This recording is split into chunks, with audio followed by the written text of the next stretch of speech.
Well, let's see how bad my Bugs Bunny accent is. Oh, you're going to do a Bugs Bunny voice? I'll try. Right. Yeah. Speaking of toys, remember those mugs and t-shirts and lunchboxes with pictures on them? Yeah.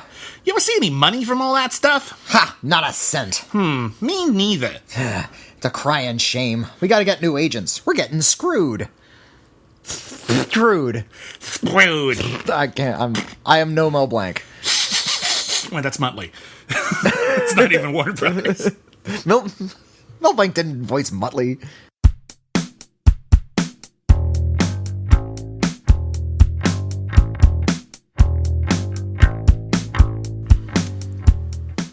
Hello, everybody, and welcome back to Critically Acclaimed, the podcast where highbrow and lowbrow collide! Oh, my Oh! Why did we keep the explosion? Why is it our third co-host? Our drummer blew up again. Why are we paying him so much? Okay, hey, everybody. So, my name is Bibbiani. I'm a film critic for the internet. Everybody calls me Bibbs. My name is Witney Seibold, and we're not usually this goofy, except we are. Well, we're not goofy, because that would be Disney. This is a Warner Brothers episode.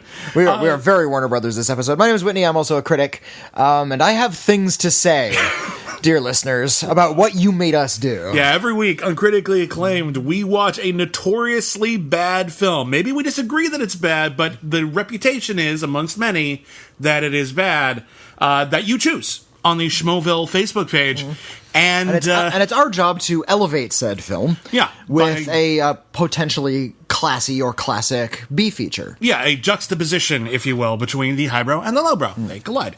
And this week, you chose a film. Boy, howdy do we dislike this film. This is going to be brutal. This is the worst. Oh, God. Like, it's honestly one of the worst movies ever made, and I'm not using that like as hyperbole. Yeah, like, we're gonna have a conversation about that. It really just gives me a rash. I have two trains of thought on that, and they will collide. They're on the same track. But before we get to our big double feature, the main event, we have a whole bunch of movies to review, including a bunch of sort of indie horror films that either went straight to streaming or straight to video. We're going to be reviewing the latest Aardman animated film. And in addition to Early Man, Hellraiser Judgment, and The Ritual, let's talk about one of the biggest box office openings in history. Good for them. Black Panther. Yeah, as we record this, the weekend is not yet out, but it's projected to be earning over $200 million in one weekend. Yeah. Which is nuts. Which is great. But it is a huge number. Like, it's a really, really big number. And it's funny because, you know, the party line was, I don't know, will people see a superhero movie if it doesn't star a white guy? Yes! The answer is yes. The question they should be asking is, you know, will they see a superhero movie that they're starring a character that they're not necessarily all too familiar with? Now, Marvel has proved that they'll do that over and over again. Ant-Man, Doctor Strange, they all did good. Well, the real test was Iron Man. Before the 2008 film came out, Iron Man was like a C-list character. He wasn't a big Marvel star. He was in the canon.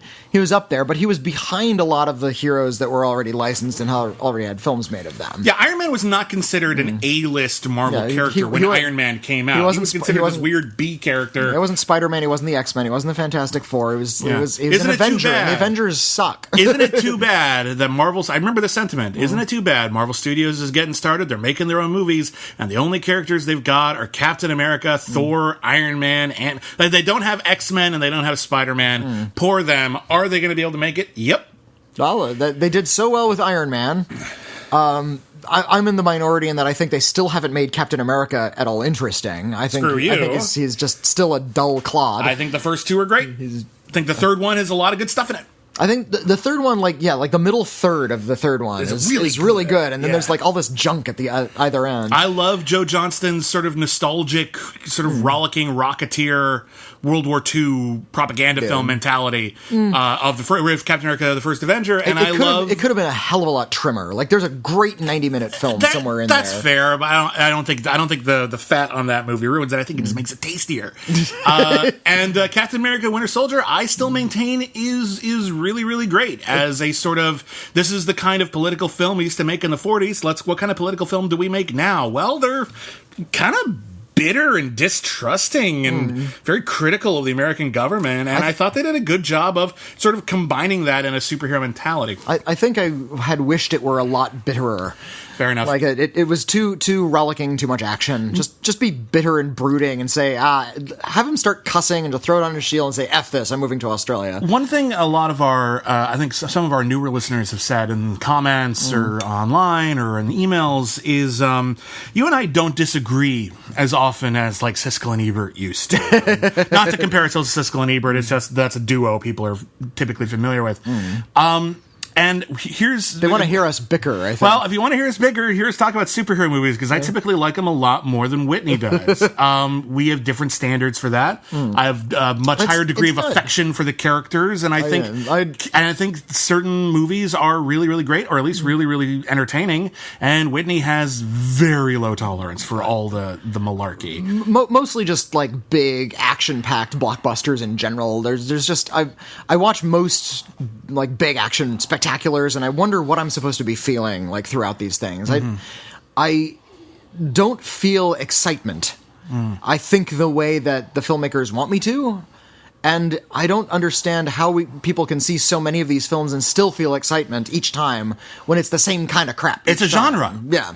You would go to a genre many times because you enjoy the genre. It's like that's like saying I don't understand how people can still like seeing westerns. Well, this is a different one. It has elements that are the same. That's why we keep enjoying them. My point is that's how a genre works. My point is it's not my genre. Okay. I see like the car chase start, and I just sort of have to wait until it ends before the next plot point can happen. That's fair. I like somebody leaps into battle, and I don't get thrilled until I see Black Panther.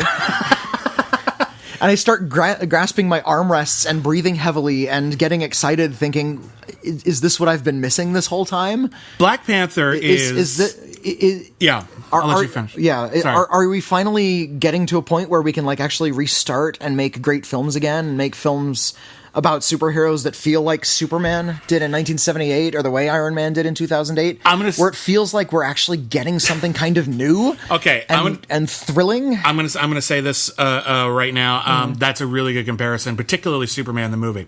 When Superman the movie came out, I was too young for it, but to hear people talk about it and people wax rhapsodic about what Superman the movie was to them, it was this big event where this character got taken super seriously for the very first time. It lended an operatic quality. It had an operatic quality. It had a bigness to it. This wasn't just a story of a superhero who beat stuff up.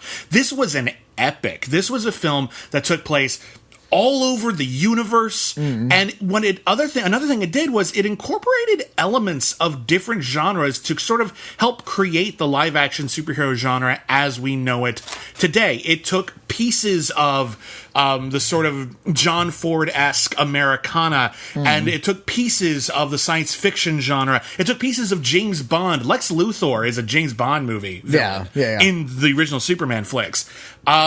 And it fused them all together. And Black Panther feels like another thing where they took all of these sort of disparate elements. There's a whole James Bond Q gadgetry sequence. And I recognize, like, oh, they're doing a little bit of James Bond. That's fine. And yet, it all comes together under a narrative voice that is so distinctive, that has something to say, not just thematically, but visually, stylistically, through the performances he gets out of his actors.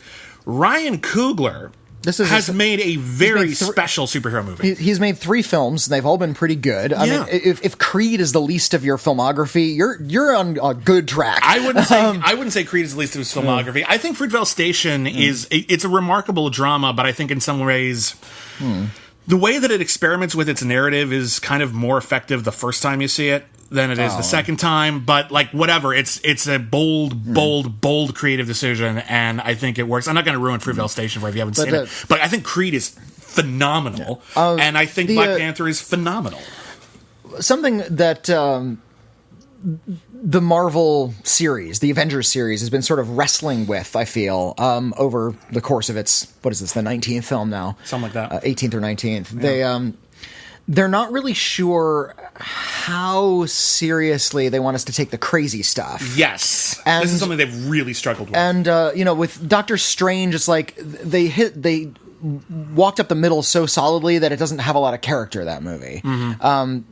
with like stuff like Guardians of the Galaxy and Thor Ragnarok, they decided to just sort of embrace the silliness and run with it. Like we had a talking raccoon, we may as well just be kind of goofy with it and make these comedy films. Again, you get the impression Thor Ragnarok, the middle third of Thor Ragnarok is great. It has got a lot of junk on either end. You get the impression with stuff like with the weirder Marvel stuff in particular, but even some of the stuff like that is kind of even just middle of the road, that they're like a little afraid of taking themselves too seriously and getting mocked for it. Like we can't have the big superhero suiting up moment. Like there's this moment in Doctor Strange where Doctor Strange finally accepts his mantle as a superhero, puts on his cloak of levitation, looks himself in the mirror. It's a big moment. I'm about to go fight the bad guys, and then his cloak does something silly. He's like, stop that. Oh, stop yeah, that. like it flicks his lip. Completely undercuts all the drama, and it's kind of funny. But when you do that so often, you realize that what we're missing is the capacity to just completely take this world seriously. Well, and Black also, Panther takes it all seriously. It takes it all seriously, and it's funny, but it takes it seriously. It goes to great lengths, I feel, to make sure all of this stuff fits into a version of the world we recognize.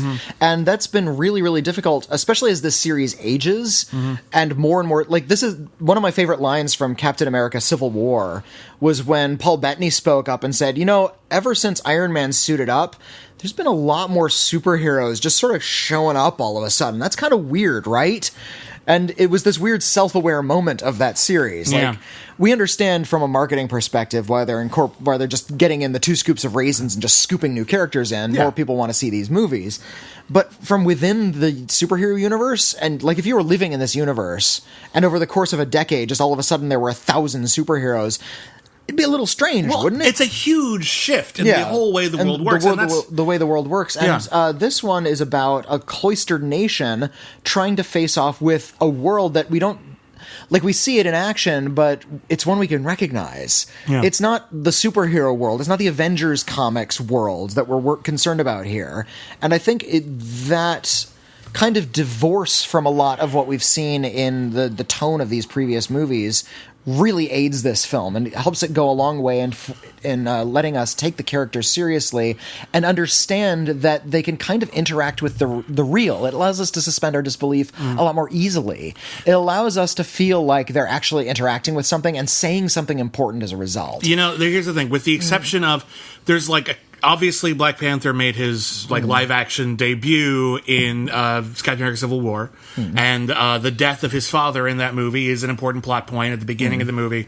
Black Panther has to be coronated, and then the fight over the throne and how to lead Wakanda forms basically the nature of the narrative. But aside from that connection to Civil War, and one character who shows up like from Civil War, and even then not really that much. I'd say he was teased in Civil War and shows up in this movie now, first time proper. Black Panther, but I'm talking about first partial appearance and first full appearance. I'm talking about Martin Freeman's character, Everett Ross, who did show up in Civil War, but if you only met him for the first time now, it would mean nothing. My point is this: if this was the first Marvel movie, it would work. It would still work, and you don't need the other stuff. It would actually kick off the series the same way Iron Man did. Yeah. It is that strong. It is based on not the idea of the universe, not like how do we incorporate this villain, not where does the franchise go next, but on the journeys of the characters, on the excitement of seeing this particular world portrayed on screen for the first time in an interesting, exciting, entertaining way, and it's all really unique. I've never seen a movie that looked like this. You look at stuff like Asgard, and it's like, okay, we just threw Tolkien in a blender. It's Tolkien and Dune. Tolkien and Dune. We put Tolkien and Dune in a blender together. Drink this smoothie. Okay, it tastes like crap now, but fuck you. Asgard is butt ugly. I like it. Fine. I'll take Dune over Asgard any day. I like Asgard the way I like Krull. I like Krull. Krull is a bunch of weird. I like Krull. There you go. But yeah, the way the country of Wakanda, Black Panther's native nation, is depicted is all stuff I haven't seen in movies before. It takes all of the visual cues and everything is, it's fictionalized, of course, but it all draws from African traditions, and everything that comes from the center of the continent. And as such, we're getting this view of this sort of fantasy world using design that we hardly ever see in movies. Usually when we design a fantasy world, we're really pulling from the same... We're pulling from the same toolbox. We're pulling from Central Europe. Yeah. Just Central Europe, pretty much. Like the whole Tolkien thing, that's all like England and France and maybe Germany. And increasingly, we're pulling a little bit more from China and Japan and their sort of genre storytelling. But yeah, this is a very distinctive, very broadly realized world. And the basic premise is Wakanda has been passing itself off as a third world country. In fact, I think they say at the beginning of the movie that it's considered like the poorest country in the world. Yeah. And what no one realizes is that that's literally a holographic projection. And underneath it, they're the most affluent, technologically advanced country in the world. And which is just a great concept to begin with. It's a great concept, and it's based on this notion that they have essentially magical metal underneath the nation. Like they have the one repository, and that's what's allowed them to develop all this technology. Vibranium is the big MacGuffin that drives the whole Marvel universe, apparently. And you know what? In other like Avengers films, that's felt kind of chintzy and kiddie-fied to me, like a really kind of silly idea that a fourth grader might come up with. Here it feels like an old pulp magazine, and it feels a lot more. Well, it feels like something a little bit more classic. Well, it's got a King Solomon's Mines quality to it. There's a valuable thing. I think Andy Serkis's character Ulysses Claw, he talks about how we used to look for this. We called it El Dorado. This is like, they don't have Atlantis because Submariner is the right side of character is all over the place, but like this is Atlantis. This is like this futuristic, magical place, and it's where no one was looking for reasons which are kind of shitty. And what I love is that Black Panther is really directly about not just the Black Panther, but about Wakanda's place in the world. We have a society full of, as an African nation that is more affluent than America, that has been living in a sort of enforced isolationism, not just for its own protection, but to protect the world itself from them. As well. Like, this is best off for everybody. We've seen what you've been doing out there. We could conquer you if we wanted to, but that would be bad of us. It is an ongoing philosophical argument that people are having from at the beginning of the movie. It's an ongoing political debate. What I like about T'Challa, who's played by Chadwick Boseman, who is great. So great. Not quite as good as Michael B. Jordan, who I think... Oh, my God. You know what?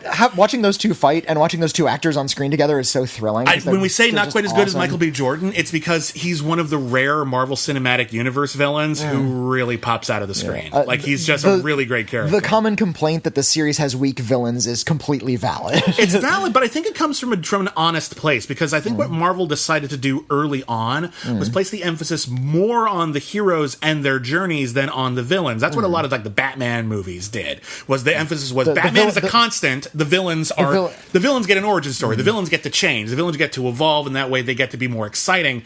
Marvel took a look at that, I think, and they said, "Well, we want the heroes to be the heroes. We want the heroes to steal the movies." And as a result, or just we need to do something different than that because Batman already has that particular narrative. Fair enough. And I think with a few exceptions, I think Loki is certainly an interesting character. Red Skull is this big super Nazi, but he's fun. I would argue Loki, but yeah. Whatever. My point is that there's a handful of great villains. Many of them, I think, in the TV, like Jessica Jones has a really great villain. I haven't seen Jessica Jones. Kingpin is a really great villain in Daredevil. But for the most part in the movies, the villains are less interesting than the heroes. That doesn't so much bother me, but it's nice to know that it can be done.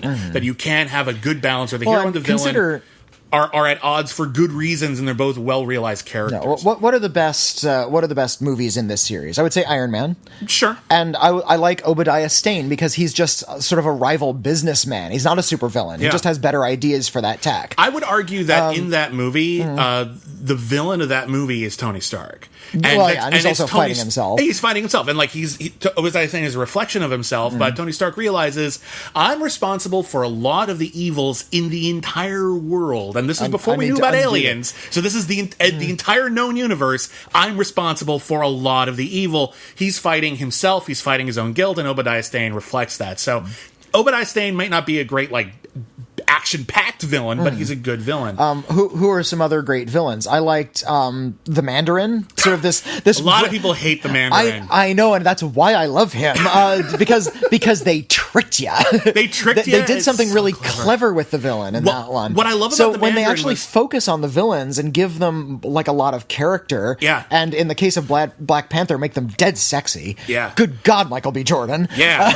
He's got that like awesome hairdo. Yeah. But I think the Mandarin is actually a good example here, because although he's not faithful to the comics, and I think that's the biggest complaint I've heard, is that I like the Mandarin from the comics, but the thing is, the Mandarin from the comics was a huge and arguably very offensive cultural stereotype. Yeah. What they decided to do with the Mandarin was, we're going to take all of the cultural stereotypes of every xenophobic fear that Americans have about other cultures, and we're going to put them in one guy. Yeah, right now in the present. And we're going to put him in one guy. This guy represents all of them. And then on top of that, that was literally the point. That was ooh, that's clever. And that's subversive and smart. The bad guy, white guy. Rich corporation guy. Rich corporate white guy. Say what you will. They made a statement. They made a very distinct statement. And I think they did it very well. I think Iron Man 3 is one of the best Marvel movies. Absolutely it is. It's in the top 5 of this. Some people are mad right now listening to us. I really like the first Guardians of the Galaxy in particular. I admire that the second one tried some weird stuff. I don't think it all played, but I give it credit for getting even weirder. It's super sloppy, and I appreciate its sloppiness, even though it doesn't make it much of a film, but there's a lot of just enough weirdness in there to get you through. I think you can tell that James Gunn and Ryan Coogler are two directors in particular who've been given a lot of free reign by Marvel to make the films their own. Taika Waititi as well. Yeah. At least, again, with the middle third. Yeah, the first act of Thor Ragnarok is basically Taika Waititi wrapping up all the weird loose ends that nobody cared about so we can finally get the actual movie started. And oh no, Loki's on the throne. What are we going to do? Well, it turns out... Wrap it up in a scene! Turns out he's just going to have plays talking about how great he is, and Thor's going to call him out on it, and that's it. That's the end of it. They're not going to do anything else. Such a weird bit. There's not even a plot point. I digress. Okay, so Black Panther. Again, the basic premise is T'Challa is now king of Wakanda, and there's a huge issue of... There's two things that he has to deal with. One, now that Wakanda is more public, now that T'Challa is more public, and now that the world is in a state of extreme crisis, does Wakanda have a responsibility to make itself known to the world and actually affect change? Second thing, there was, in the past, in Wakanda, a terrorist attack by Ulysses Klaue as he was trying to steal vibranium, and he is basically... to Wakanda, they're Osama bin Laden, and T'Challa has a responsibility to bring him to justice. And that's what kicks it all off when they have to go to Korea to try to apprehend him with a really cool action sequence. Meanwhile, there's an extremist out there. This is Michael B. Jordan, the Killmonger. What a kind of a dumb name that just feels awesome when you give it to the right actor. Can you imagine just someone just like, hey, how you doing? I'm Steve. Oh, hey, I'm Killmonger. Really? I'm Murder. You're going with that. My name is Murderface. He who provides sort of a philosophical counterpoint to a lot of the political philosophies that they're trying to espouse. Yeah, he's part of Ulysses Klaue's team at the beginning, and we gradually realize that he has a plan in motion in order to basically take advantage of Wakanda's riches to not just affect the world, not just change the world, but to basically get revenge on the world for how black people have been treated throughout history. And boy, is that heavy. And it's great that a superhero movie tackled that directly. It tackled it directly, and it did it so incredibly tastefully. Yeah. But we've been talking about the men. Yes. And who the hell cares? Right? Like almost the entire supporting cast of this movie is women, and they're all scene stealers. Every single one of them. Every single character is rich and exciting and interesting and capable, and wow, I just want to see a whole movie nothing but them. I'm going to pronounce her name wrong. Danai Gurira. Plays the head of the Wakandan Guard. The Wakandan Guard are all like badass women. Mm-hmm. I've seen so many action films, especially like superhero type films or like one super powered being type films, where somebody just sort of like leaps into the middle of a gigantic fray and they start swinging weapons around, and it's the most boring thing in the world, especially because it's a lot of CGI these days. Like just it's a trope now. And it's a trope now. This person's a badass, and we'll show it by having them kill a bunch of people. Great. When Danai Gurira leapt up off of the ground and dove into a crowd of people with her spear. I literally did this in the theater. Like I was. She makes it cool. She made it cool. She had the right attitude.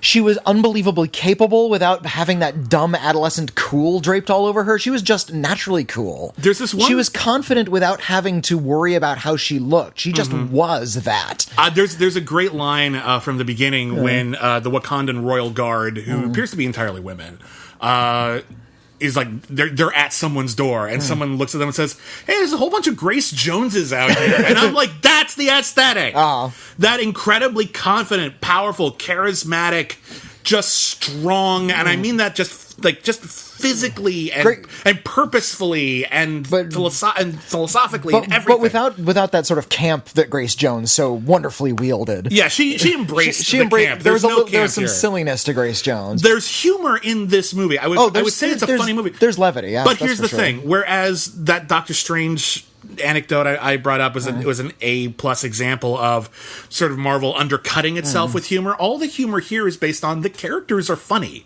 And it's based on the way they speak. They call each other out on their crap. Yeah. One of the first things... The Q character is T'Challa's younger sister. Letitia Wright. And one of the first things she does is flip him off. And it's funny. Yeah. It's just funny because she's his sister and they do that. And they're like testing out the stuff. It's like, now kick it. Okay. Like, hey, you knocked it over, jerk. It's one of those instances where characters feel like they have a relationship before they appear on set together. It's so weirdly rare to think about that. Think about every movie you've ever... Well, seriously, audience, take a moment. Think about every movie you've ever seen where people played siblings, where if they didn't explicitly say they were siblings, you would never get it. Or, yeah, like... They don't act like they have lived together. I can't think of how many films I've seen where there's a brother and sister, and I can't tell if they're brother and sister or if they're lovers, because they're either they haven't rehearsed together enough, they have no on-screen chemistry, which can be a thing, or they've just been directed badly. It's rare that you see like a brother and sister and you get right away, oh, they're family.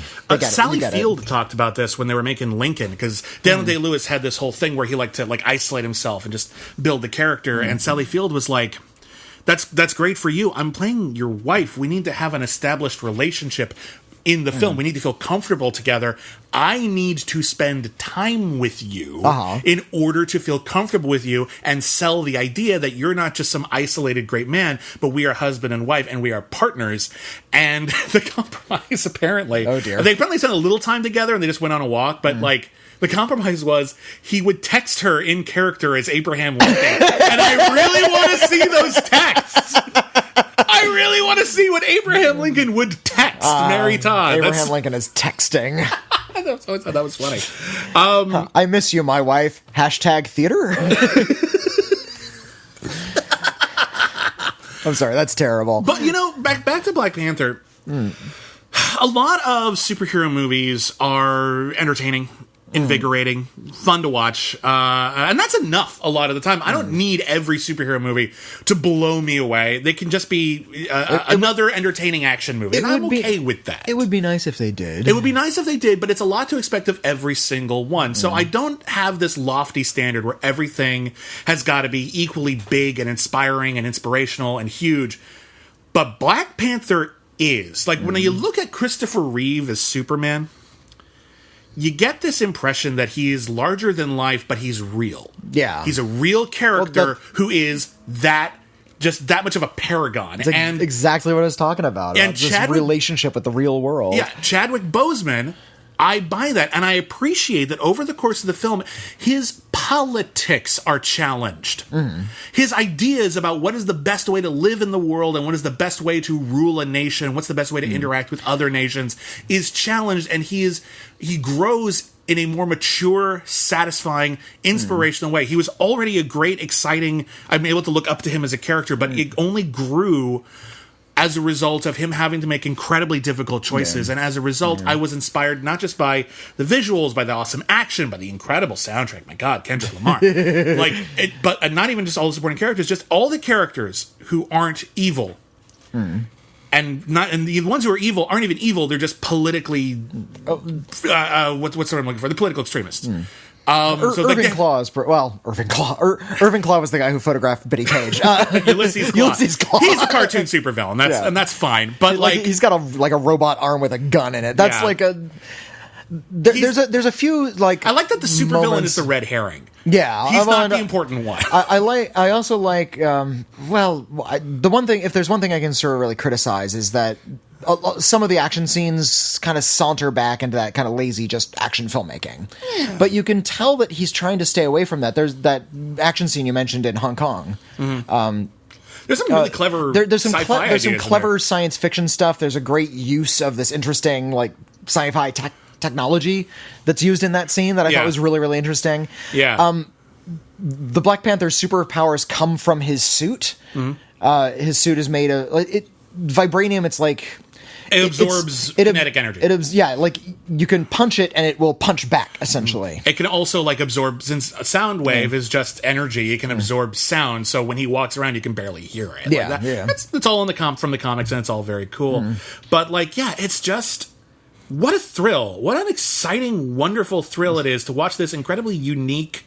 Yeah, you can trace individual elements back to earlier films, but when you put them all together in this way, through this filter of this particular culture, which does not get enough attention from the mainstream. You don't see a lot of blockbusters take influence from Africa in this extreme, if ever. It's very rare. And you just got something distinctive and special and inspirational and exciting and wow. And not to mention timely. Given the way American politics is shaped right now, with all of its hatred and its nativism and strong borders and isolationism, Black Panther is very confrontational about all of that. All of that, like that's what this film is about, and. It feels like a response to Donald Trump when they were clearly working on this film long before he was elected. Certainly starting working on it. Maybe it altered on its way. Well, the ending of Get Out changed after Trump was elected. I'm not going to tell you because I don't want to ruin Get Out for in case you haven't seen it. But if you look at the DVD, there was an alternate ending where it ended in a very different way. But it ended it that way because the idea was, well, this movie was being made when it seemed like Democrats were running everything and we're trying to explode this idea, this fiction of a post-racial America. But now that Trump is in office, that ending doesn't. We need a slightly different ending in order to sell the movie, and it really was a very smart move. This is a film that's about combating isolationism, that's addressing race and racism. This isn't one of those obnoxiously. There's that sort of that post-racial attitude that some filmmakers take, where the characters are just sort of incidentally black. Their blackness is important in this film. It's their vital. Culture. It's vital, and I think people of Wakanda actually take it seriously that we are we're this huge nation, and then there are all these oppressed people all over the world who don't have us to look up to right now. That's important. That's an issue, and releasing Black Panther is like revealing Wakanda to the world. And ooh, nice. So in addition to being all of the things we've said, it also feels a little bit revolutionary. It's important. I think this is important. All films are political, but I'm really glad that it's as successful as it is. I know. It's going to keep steamrolling, and it's the one time I'm not going to be annoyed by all of the headlines about box office numbers being broken. Usually that's just we shouldn't care about that sort of crap. We shouldn't, but every once in a while, the success of something matters because it either proves a point or it contradicts a point that has long been made. Between Black Panther and Wonder Woman and Get Out, we're looking at a lot of films that people thought, these kinds of movies, there's no audience for them, they'll never make a lot of money, and it turns out they can make a ton of money. The world is changing. The audiences are people more have been interested. Thirsting for this kind of film for quite some time now, in fact. You're right, and I regret phrasing it slightly off, but you're right. The people have been wanting this for a really, really long time, and Hollywood was just... I'm sorry, stupid. They should have been providing it. And I'm so glad we get it now, and it's great. Stodgy. Yeah.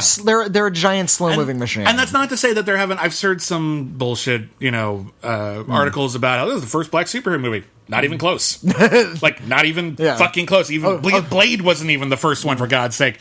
But, this is on a different scale. This is on a different level than has ever been done before, and it's important and significant, and it's a great movie. And I am so excited that I got to see it, and that it lived up to every expectation, and that Ryan Coogler is on an epic run. My God, I cannot wait to see what he does next. I'm almost like holding my breath, waiting for his stinker to draw. It's okay. Now you can do whatever you want, really, because I've always wanted to do that musical Julius Caesar. You know, whatever. Yeah, I want to do Weekend got. at Bernie's, but it's all set in Canada. What? Like it's a weird thing. It's like you did Lord of the Rings, Peter Jackson. What do? I want to make King Kong, but I want to make it boring. Ah, good idea. I like that King Kong. I do not like that King Kong. Okay, we'll have that conversation. It's way too indulgent. I can appreciate that. I think it's fun. But enough of Black Panther. Let's talk about Hellraiser 10. Must we? All right, fine. Okay, so here's the deal with the Hellraiser movies. We've seen them all. We have seen them all. We're one of the. Not a lot of people have bothered sitting through all the Hellraiser movies because even like the most stalwart of horror fans give up around Part 5. And with good cause. So here's the deal. Part 5 sucks. Here's the deal with the Hellraiser movies. Hellraiser is one of the few original iconic horror movie franchises that debuted in or around the 80s. 87 was the first one. Which has never been rebooted and is still going. It's like that one and Child's Play, and that's kind of it. I mean, Tremors, but that started in 90. Like, there aren't a lot. And it's never been fully rebooted, and it's still going, not strong, very weakly. There's been an attempt to remake it. Clive Barker even wrote one, but because Clive Barker has like the worst luck when dealing with Hollywood, because he has weird ideas. Yep. No, it's about sadomasochists from another dimension. Okay. Yeah, how much money did Lord of Illusions make? Yeah, we're moving on. Hellraiser, the original Hellraiser, is actually a relatively. I think people think about this sort of huge mythology of Hellraiser and these sort of sadomasochists from hell who have incredibly creepy, pulled apart skin and awesome leather outfits, and they think it's this huge religious thing. The first Hellraiser is about a soap opera. It's a soap opera about a woman whose lover is now a corpse in the attic, and she has to keep feeding him blood to put flesh on his bones so they can have sex. It's a weird, kinky movie. You know, that's a great story too. It's neat. I think I have issues with that movie. I think it's maybe not as great as its reputation, but I think it's very interesting and there's some amazing stuff in it. I think it's low budget. Kind of highlights the great gore effects, and B, Claire Higgins is so great in that movie as the villainess. But I would argue she's even better in Hellraiser 2. Hellraiser 2 is the movie that Before I was the wicked stepmother, now I'm the evil queen. Basically, like she goes from like the Wicked Stepmother and Cinderella to Maleficent is what she becomes. Hellraiser 2 is the movie that really delves deeply into the mythology of Hellraiser, and you find out more about this puzzle box that opens a gateway to hell, and how all of these super surreal. The movie, it's so great. What their version of hell looks like. Horror movies of the 80s. I would agree. Yeah. I think it's extremely underrated. It's one of my go-to when I think about what hell probably looks like. I think of Hellraiser 2. The makeup effects are even better. The villains are even better. It's just everything about it really, really works. Hellraiser 3 is stupid as shit. Hellraiser 3 is the Hollywood version. Yeah. Where they wanted to take Pinhead and turn him from this kind of amoral figure who's only here to provide you with the ultimate in sensual pleasure, which is synonymous with pain to him. It feels villainous, but he's giving you something good. Yeah, and he even says in the first movie, where demons to summon angels to others, and if you're really into and it's about pain and pleasure indivisible. That's the line. Clive Barker was really, really big on this sort of the Walt Whitman version of religion, the sort of religiosity that springs from the body itself. I sing the body electric, right. And your own body is part of the divine tapestry. So the physical sensations you have are actually a divine sensation. Yeah. And he does that just with extreme kink. And in Hellraiser 3, they decided to make Pinhead a cartoon supervillain who decides to make Cenobites at random out of stuff he finds. So, hey, here's a VHS Cenobite, and here's a Cenobite who shoots compact discs at you. And I'm like, shut up. There's no VHS Cenobite. There's a cocktail shaker Cenobite, though. Oh my god, I forgot about that shit. Okay. There's the one who has the cigarette in her throat. Hellraiser Bloodlines is an Alan Smithy film. If you don't know what that means, there was a time when if you directed a movie and you weren't proud of it or it got taken away from you or there was some legitimate reason why you felt you should not be credited because it would hurt your career, the Directors Guild of America changed your credit to Alan Smithy. And then after a while, people caught wind of that and they realized that Alan Smithy always meant that and it stopped serving the right function. They don't do that anymore. You can go under a completely different pseudonym of your own choice, apparently, is my understanding. But this is an Alan Smithy film. It got taken away from the director. The director was not happy with how it works. It's a shame because it's one of the better Hellraiser movies. It's certainly the third best, I think. It's certainly better than the third. It cleans up a lot of the narrative mess. They tried to transform Pinhead, and they tried to sort of fold it into a larger mythology, saying, well, he behaved that way in this film because of this. But it's all part of the same mythology again. But Bloodlines has some really great imagery, and it was supposed to be this epic history that showed the origin and the death of Pinhead. Yeah, it goes from the beginning, or the origin of the box. Puzzle box. Yeah, it goes from when the puzzle box was created to the present day to the distant future when the story of the puzzle box comes to an end. It's very ambitious. There's a lot of things about it that work, and the things that don't work are still very watchable and interesting. So I think it's a pretty good flick.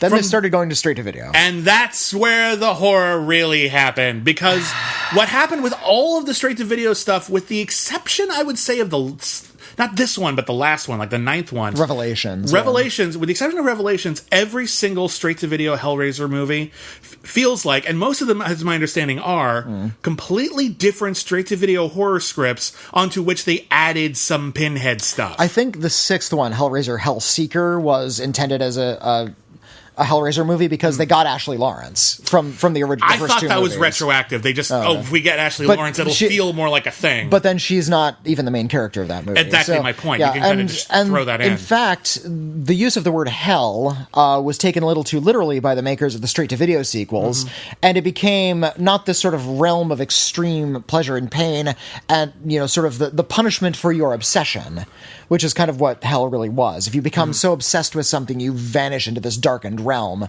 where you're permitted to obsess, but you're essentially being tortured to death by your obsession. Yeah. It has nothing to do with sin or redemption or any sort of recognizable Judeo-Christian version of hell. But once the straight-to-video films came along, it became Catholic hell. Exactly. It literally became Catholic hell. And in fact, there's more than one. I won't tell you which ones in case you ever do want to sit through them. I don't recommend it.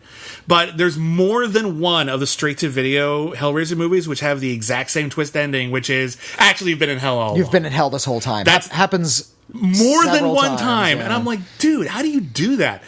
Like, they're all various degrees of unwatchable. Like they're all bad. Like you can say, oh, well, that Cenobite looks neat, but that's not a very good. It's not bar worth to it. Be clear. It's not worth it to see the rest of the film. They did part 8. Part 8 was the self-aware Scream inspired one, I think, which is Hellworld, the one where Hellraiser was a fiction within the world of the film, and people went to a Hellraiser themed rave, and then there was went off to different rooms where they got killed by Cenobites. And it's god, it's so bad. It's real brutal. Then Doug Bradley, who played Pinhead in all the previous films, dropped out. They got a new guy, and I think Doug Bradley wanted to stay in it, but there was a conflict. Okay, they were not happy with each other. They got a new guy, and they essentially remade the story of the first Hellraiser. Kind of. They took a lot of elements from the first Hellraiser, which is something the previous films hadn't been doing. Yeah, say what you will about Revelations, it's not a very good movie, but at least it feels like it belongs in the Hellraiser canon. There's a little bit more kinky sex. I have a feeling that the makers don't really understand what extreme sex is supposed to look like. So it's like to them, like a party in Tijuana and getting a hooker is like the same thing as what Frank was after in the first Hellraiser. Frank was after some very unpleasant some things. Very like, extreme things. Yeah, like really just like the extreme of the human, of what is possible with human existence. That's what Frank was into. So Hellraiser Judgment is the 10th one. It's done from the same director as the last time, Gary J. Tunnicliffe, who this time also plays one of the hellish characters who I thought was a Cenobite. Turns out is not a Cenobite, but who cares? He's not a Cenobite, he's an auditor. Yeah, and he calls himself the Auditor. And we've doubling previously down on Catholicism in this one, because your people are brought in to this hellish realm. There's like a wall of puzzle boxes for no good reason. It's just this cute little thing, and they basically the Auditor, who looks like Pinhead without the pins. His face is slashed up. His face is all cut up, but he wears like sunglasses and a coat. Yeah, all of this stuff, like in the intro and in the auditing scenes, is straight out of Clive Barker. Like it's really Clive Barker-ish. And I was kind of hoping it would be an anthology film where they just bring in person after person and audit them. Actually, yeah. But yeah, the way they look, the way they behave, they're all cut up, but they behave like sort of proper gentlemen. Yeah, and that they're in these sort of like really grimy surroundings is also really Clive Barker. You've seen Lord of Illusions, right? Where just every room is caked with dirt. And the whole idea of like we're judging you, and then horrible things happen happen to and bring in a litany of monsters and whatever.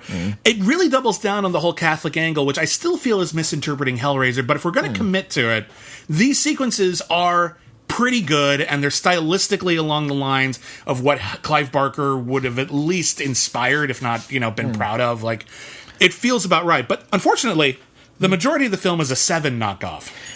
And a bad one, too. Yeah. Like really low budget. So there's a pair of brother detectives, and they're tracking down a serial killer. There's a third detective who essentially, I think, is there just so they have someone to talk to. Basically. And yeah, they're tracking down a serial killer, but you can tell it's so cheap because they don't hire like any extras. It's one of those movies where there's nobody else in the world. Well, there's nobody else. And it's weird because it's about this like prominent serial killer who's killing people based on the 10 Commandments. Okay, fine. It's been done, but whatever. And every time there's like a dead body, like, oh, someone called it in, there's a dead body.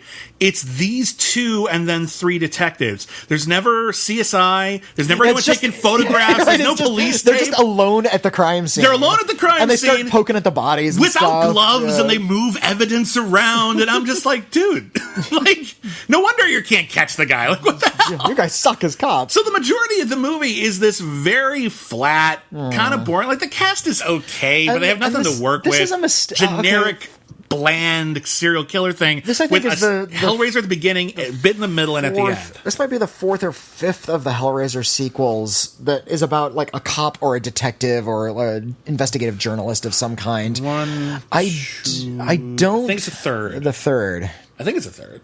No, because wasn't he also a cop in Hellseeker? Yeah, there was Hellseeker. Deader was about an investigative journalist, and then this one. And Inferno. Craig Sheffer was a cop. Oh, yeah, you're right. So yeah. no. So this is no. Then Inferno was the cop. Hellseeker was the office guy.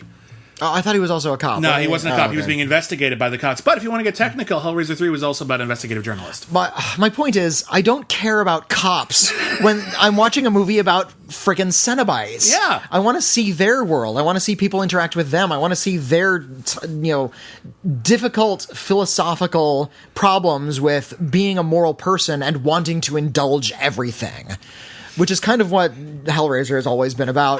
Well, was about, used to be about.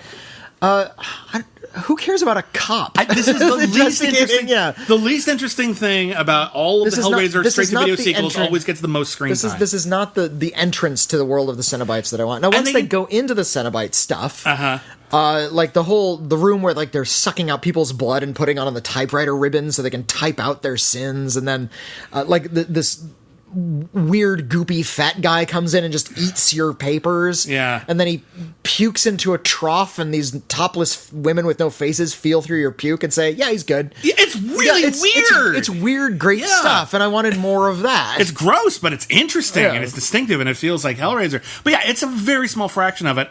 I have 2 big issues with it.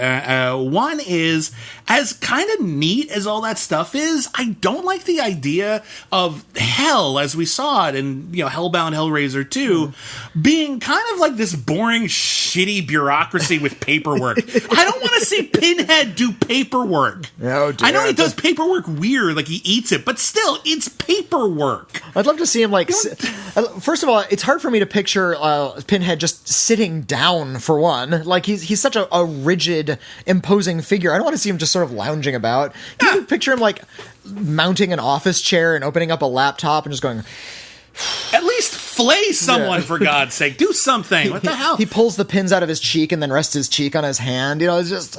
I don't want to ruin where it goes, because if there are any Hellraiser fans out there, and you're going to see it regardless of whether or not it's any good, and I'll say this, it's probably one of the 2 better straight-to-video Hellraiser movies just because you can watch it.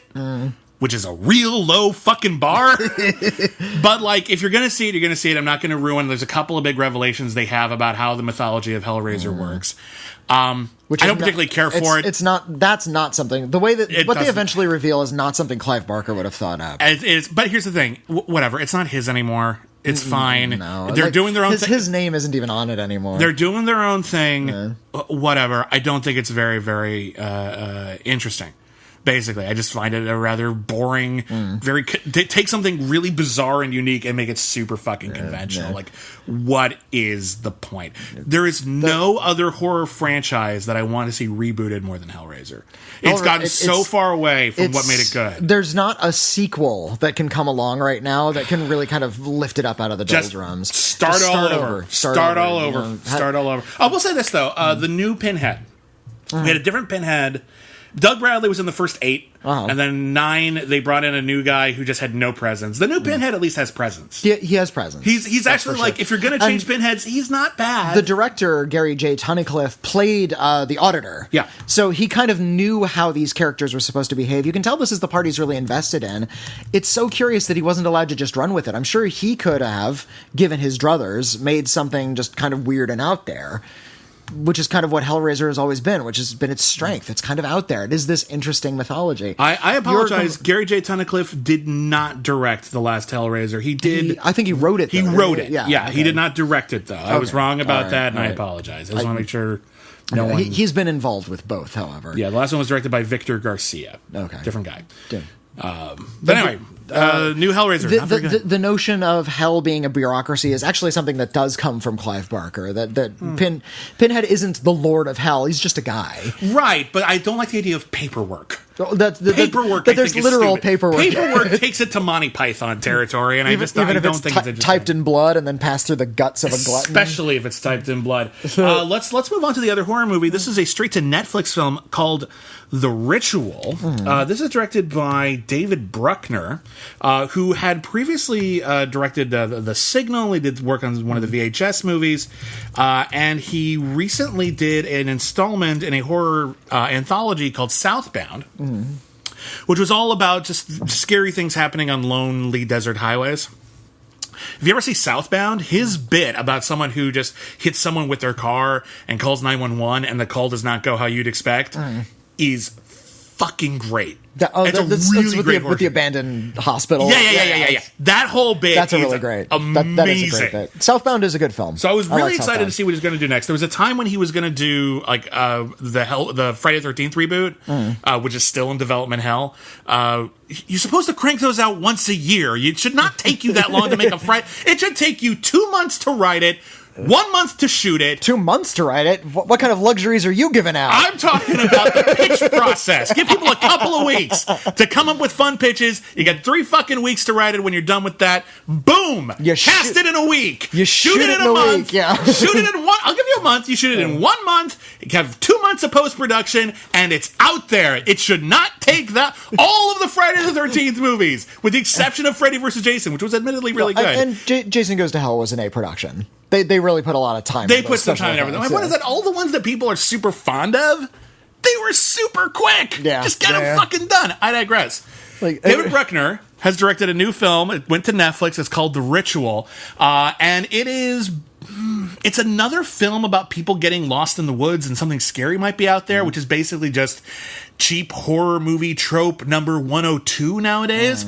But The Ritual proves that it can be done well. It can be done well if you're smart enough to focus on the characters, and you have that uncanny John Carpenter-like mastery of the fright craft that a lot of horror filmmakers don't necessarily have naturally. You try to find sometimes people try to find the frights in editing, and I've interviewed a lot of horror filmmakers. Even the best horror filmmakers occasionally find a good fright in the editing room. But if you plan out the scares and you know what's going to happen and you can compose a shot, there's a bunch of cool shots in The Ritual, and it's about a bunch of guys lost in the woods. That's it. That's the gist of it. But we'll go into more detail in a second. But like a lot of it is people walking around the woods. Shit might be scary, but there are shots where they're walking through the woods, and then you realize that this thing that you just assumed was part of this woodland background, then it moves in a way that it should not, and you're just like, it's a really eerie way to make a movie. It's the woods of Sweden, and the filmmaker has found a good way to actually find some visual variety from being lost in the woods. Yeah. And, even though there's plenty of shots at night of them just sort of shining flashlights out onto, dead trees, which is spooky anyway. Yeah, it's so creepy to get lost in the woods at night. Yeah. He knows how to modulate and pace those scenes so that when they do it, you actually are still sort of intrigued at the visuals. And you know what's going on, you know who is where. It's not like the Blair Witch Project where the confusion is part of it. It's part they get disorients. They're lost, but the whole thing is you look at like the Blair Witch, the third film in that franchise, and a lot of it is just no one knows where anyone is. That's supposed to be frightening. Maybe it is, but that's not what The Ritual does. The Ritual is much more measured and classical, I think, in its approach. It's a story of a group of guys. They were planning their next all-guy vacation. It's notable that they're all like family men in their late 30s because they're talking about, well, we could go on vacation to like Las Vegas. It's like, come on, we're not 21. Yeah, we're sick of it. We've done that. And one guy is very eager to go on a hiking trip in Sweden just because he thinks it looks cool. Like, isn't that nice? Wouldn't that be like exciting and gorgeous and we'd feel worldly? It's a lot like it. He's more interested in a vacation that will connect him emotionally with his friends and sort of provide a more real experience than simply getting drunk. And then Rafe Spall, who is probably the most recognizable actor in it. You may or may not know him like very well, but he played William Shakespeare in Anonymous. He was, I think, he was the interviewer in Life of Pi. Like, you've seen him in movies. Right. He's the guy who doesn't want to do that. He just wants to drink and go nuts. And while they're having a debate just about this rather banal little topic, just where we're going to have our vacation, they realize that they've walked into the middle of a liquor store robbery. And Rafe Spall is a coward. Witnesses his friend confront the mugger. He's hiding. And rather than help his friend in any way... And they make eye contact. And then his friend is brutally murdered right in front of him when he could have done... Who knows? Something. At least something. And we cut to a while later, and they're all in Sweden, and they're doing the hiking trip as a memoriam to their friend, and there's this whole thing about how much do they blame Rafe Spall for his death. And Rafe Spall definitely blames himself. And that's good. You get this sort of real human emotion, this exploration of sort of negative emotion before the horror even begins, so that when scary things start happening, it really connects. I see a lot of movies understand the idea of this and then whiff it. Well, like where it's like, this is a tragic backstory. Yeah, but that has to infect every single thing they do. The Shining, for example, has a tragic backstory. There was a time when Jack Nicholson was an alcoholic. He's still an alcoholic, but he was an active alcoholic, and he hit his kid, and he hurt his kid, and that's why his kid now has voices in his head. And so when they're alone, that just knowing that happened means it could happen again, and it infests a lot everything more they attention. do. And whereas other films just sort of let it lie there, and they forget that it's important. There's a tendency in bad horror movies to foment conflict between the characters by simply having them yell at each other. Yeah. This actually is skillful about the way it gives us the backstory. It's sort of gives us the introduction, and the characters still talk and they snip at each other, but they're kind of, you can still tell they're friends. They talk about other things, which I like. They have other interests. And they're constantly talking, about other things without necessarily being like funny or genial or a little too witty, sounding like movie characters. They converse in a very real way, which goes a long, long way to getting us to care about them when, the woods go dark and creepy things start happening. And again, you look at this movie in terms of like its basic bullet points. What are like the 5 things that make The Ritual? It feels like it would look like any other movie. It's just crafted really well. The actors are all good. The writing is solid. Finally, I don't want to tell you what happens. Well, we can share this much. They are one of them. The whiner of the group complains that his leg hurts. Yeah, he hurt his ankle. And he doesn't want to walk, the 14 hours it would take to get back to camp. And everyone, they turn to each other, it's like, he's faking it. Yeah, of course he's faking it. He's always kind of a whiner. Okay, so we'll take it a little slower. We'll go down a shortcut. We'll take a shortcut through the woods, basically, is what they decide to do. But they very wisely say, you know why the main trail isn't called a shortcut? Because if it worked, it would be the main trail. It would be the shortcut. So they talk about how that's a bad idea. They find a cabin in the woods. They walk inside and they very wisely say, "This is the cabin we get murdered in." They go upstairs and there's this creepy like Wicker Man kind of statue with this headless creature with antlers for arms. This vaguely human monster thing. It's a very creepy thing. And then it's raining, so they have to stay for the night, and they stay for the night, and they all wake up from horrified nightmares. And one guy's pissed himself. Another guy is outside, and he's got like stab wounds in him, and he doesn't know how. One guy's naked next to the altar, and he doesn't know how he got there. And it all goes from there. Eventually, the movie kind of kicks in and doesn't like. For a long time, it's basically how real is this? What's going on? Is there a twist? What's happening? And we forgot to mention the flayed deer. I think that's also safe. Yeah, there's mention. like a flayed deer, like a really whole, high, a whole in the adult trees. Elk hung up in a tree, like high up, like way too tall for anyone to get up there. That's a creepy image. And they just say, "Oh, that's a bear," and like one guy says, "Oh, that's a bear," and everyone looks at him and is like, "That's not a bear. What are you talking about? Do that? What?" Eventually, the movie does sort of come down and sort of tell you what it's all about, and I have mixed feelings about that because there are parts of what they do from that point on that are fucking terrifying, like really, really great horror filmmaking. But it also, I feel, in some ways, gets a little conventional in some respects. I don't even want. I don't want to even mention the title of the film. It seems to be imitating because that would be a spoiler. It would, yeah. But it does start to imitate a film you probably know, and it becomes a little bit more predictable from that point on. But from that point on, it does introduce some really awesome visuals. That you don't see in a lot of horror movies. There's some cool stuff in the last third of this movie. Things silhouetted against fire, and the way they play with shadows, and other strange. I can't say too much because it will all be. I want to, but I can't, and you shouldn't. And it's under the radar enough, and it's new. So if you're looking for this is like the first really good horror movie of the year. I don't think it would make my top 10. It's not amazing, but it's very well crafted. It's really cool. It's a great horror movie. Maybe good horror filmmaking. Maybe if we're about to have a shitty year for horror, it might make my top 10 horror movies of the year. But last year it wouldn't make my top 10. But it's worth mentioning, and it's really neat, and it's on Netflix, so you don't have a lot of excuses. Just go watch it. It's pretty neat. If you have a subscription, most people. Not everybody does. Fair enough. But if you're at someone else's house who has Netflix, it's worth watching. And then lastly, tell me about the new Aardman animation film Early Man, which I didn't get to see. Early Man, from Aardman, the same people who did Shaun the Sheep and Wallace and Gromit, and it's either The Pirates, Band of Misfits. Pirates, Band of Misfits. Pirates, A Band of Misfits. Yeah. I forget which articles are in there. I think Pirates, exclamation point, A Band of Misfits. I think it has a slightly different title in England, too. So either way, you're safe. I love Pirates. I think Pirates is their funniest movie. They have... Aardman is great. Their only real dud is Flushed Away. It's not a good movie. Yeah, Flushed Away is not... I kind of understood what they were getting at, but yeah, it's just... Well, it was their foray into CG animation, and their CG animation just is hard to look at. It's hard to look at. The color scheme was bad, and I think the frame rate is even off. It's super strange. They tried to do what a lot of CGI kids comedies do by just cranking up the pace and making everything come so quickly that you can't really digest a good joke. It's just sort of frantic and frenetic, and you go cross-eyed. But I've literally liked everything else. Everything else they've done has been in stop motion. So Arthur Christmas. Oh, you know what? I haven't seen Arthur Christmas. Arthur Christmas is great and is one of the greatest Christmas movies that most people haven't seen. It's so good. Early Man, however, is also a stop motion. It takes place during the Stone Age. It opens up with the meteor. You got to sort of fudge the history on this one. Well, I think a lot of that. I mean, that's what Good Dinosaur did, It's the cartoon version of early history. So there's cavemen and there's dinosaurs in the same frame. Yeah. The meteor that killed the dinosaurs lands in front of some cavemen. They survive. The dinosaurs all die. They look at the meteor.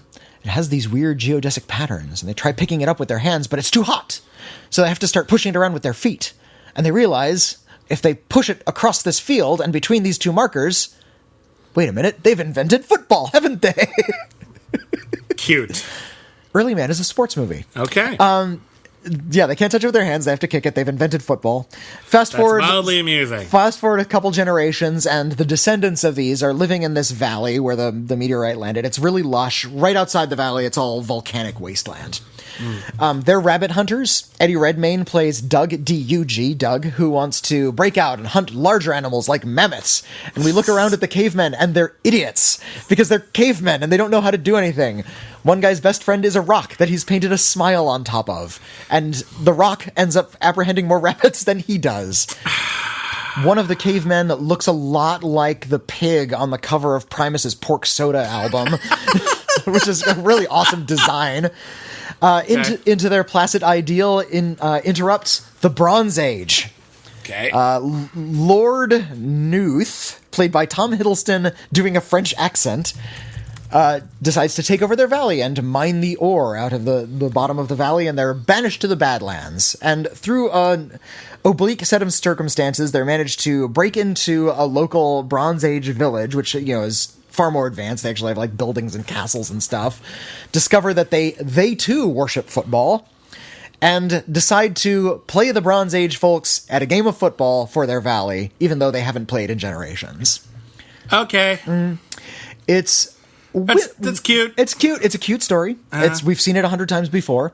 It's a whimsical, strange delight in that sort of Python-esque, very broad, very twee form of British humor, which I happen to be a big fan of. And there's a lot of really fun, just little absurd details that float along down the way. Like they're out in the Badlands and they need shoes, so they fashion them out of gigantic caterpillars, which is great because they have to run away from the Bronze Age ducks that happen to be 30 feet tall and are storming around the volcanic wasteland. There's this that's wonderfully silly, and the film is just so happy to be silly and play with, this very familiar story, but add all of this really strange detail that make it really amusing. One of the fun details is the Bronze Age people communicate via carrier pigeon, but they don't carry notes. They're like mynah birds, so the bird will actually speak the message aloud. That's cute. I think it's interesting that there is a whole genre of caveman comedies. It's not a good genre for the most part. Most of them are very bad. For the most part, they're very bad. I recently saw Carry On Cleo. It was my very first Carry On film.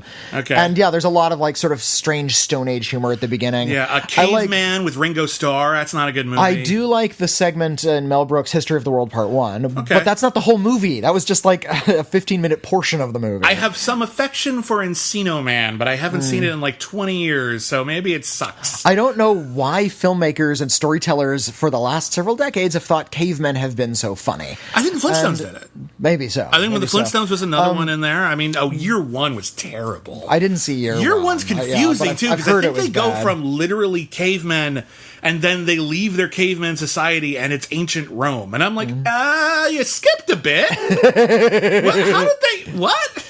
Well, it's the same here. It's like they leave their village and it's the Bronze Age outside. Yeah. But, they're isolated. The Croods was okay, I guess. Had made no impression on me whatsoever. I guess I can say then, with relative confidence, that this is the best caveman movie in decades. Put that on your poster. Since that opening bit in 2001. Maybe. Oh, you know what? Quest for Fire. Okay, Quest. I'll give you Quest for Fire. Quest for Fire. It's not as good as Quest for Fire. Well, what is really? All right, on the critically acclaimed scale, C- to C+. That's as good as you can get and as bad as you can get. How does Early Man fare? Early Man is so delightful. I'll give it a low C+. Really? Yeah. Okay. It just tipped right. It amused you. It's about as good as Pirates. Wow, okay. No, that's my favorite Aardman animation movie. So that's a huge compliment. I love that movie. It goes Pirates, and then Arthur Christmas, and then Shaun the Sheep. Those are my top three. Okay. Those are all comic gold. You don't like Curse of the Were-Rabbit? Curse of the Were-Rabbit's okay. Or Chicken Run? With the exception of Flushed Away, they're all C+ movies. This is true. Except for Early Man, which I haven't seen, so I can't tell you for Early Man is them doing what they do best. I'm still waiting for them to do what Roger Ebert once suggested and just do a Castle Blandings film based on the novels by P.G. Wodehouse. That would be great. That'd be perfect for that.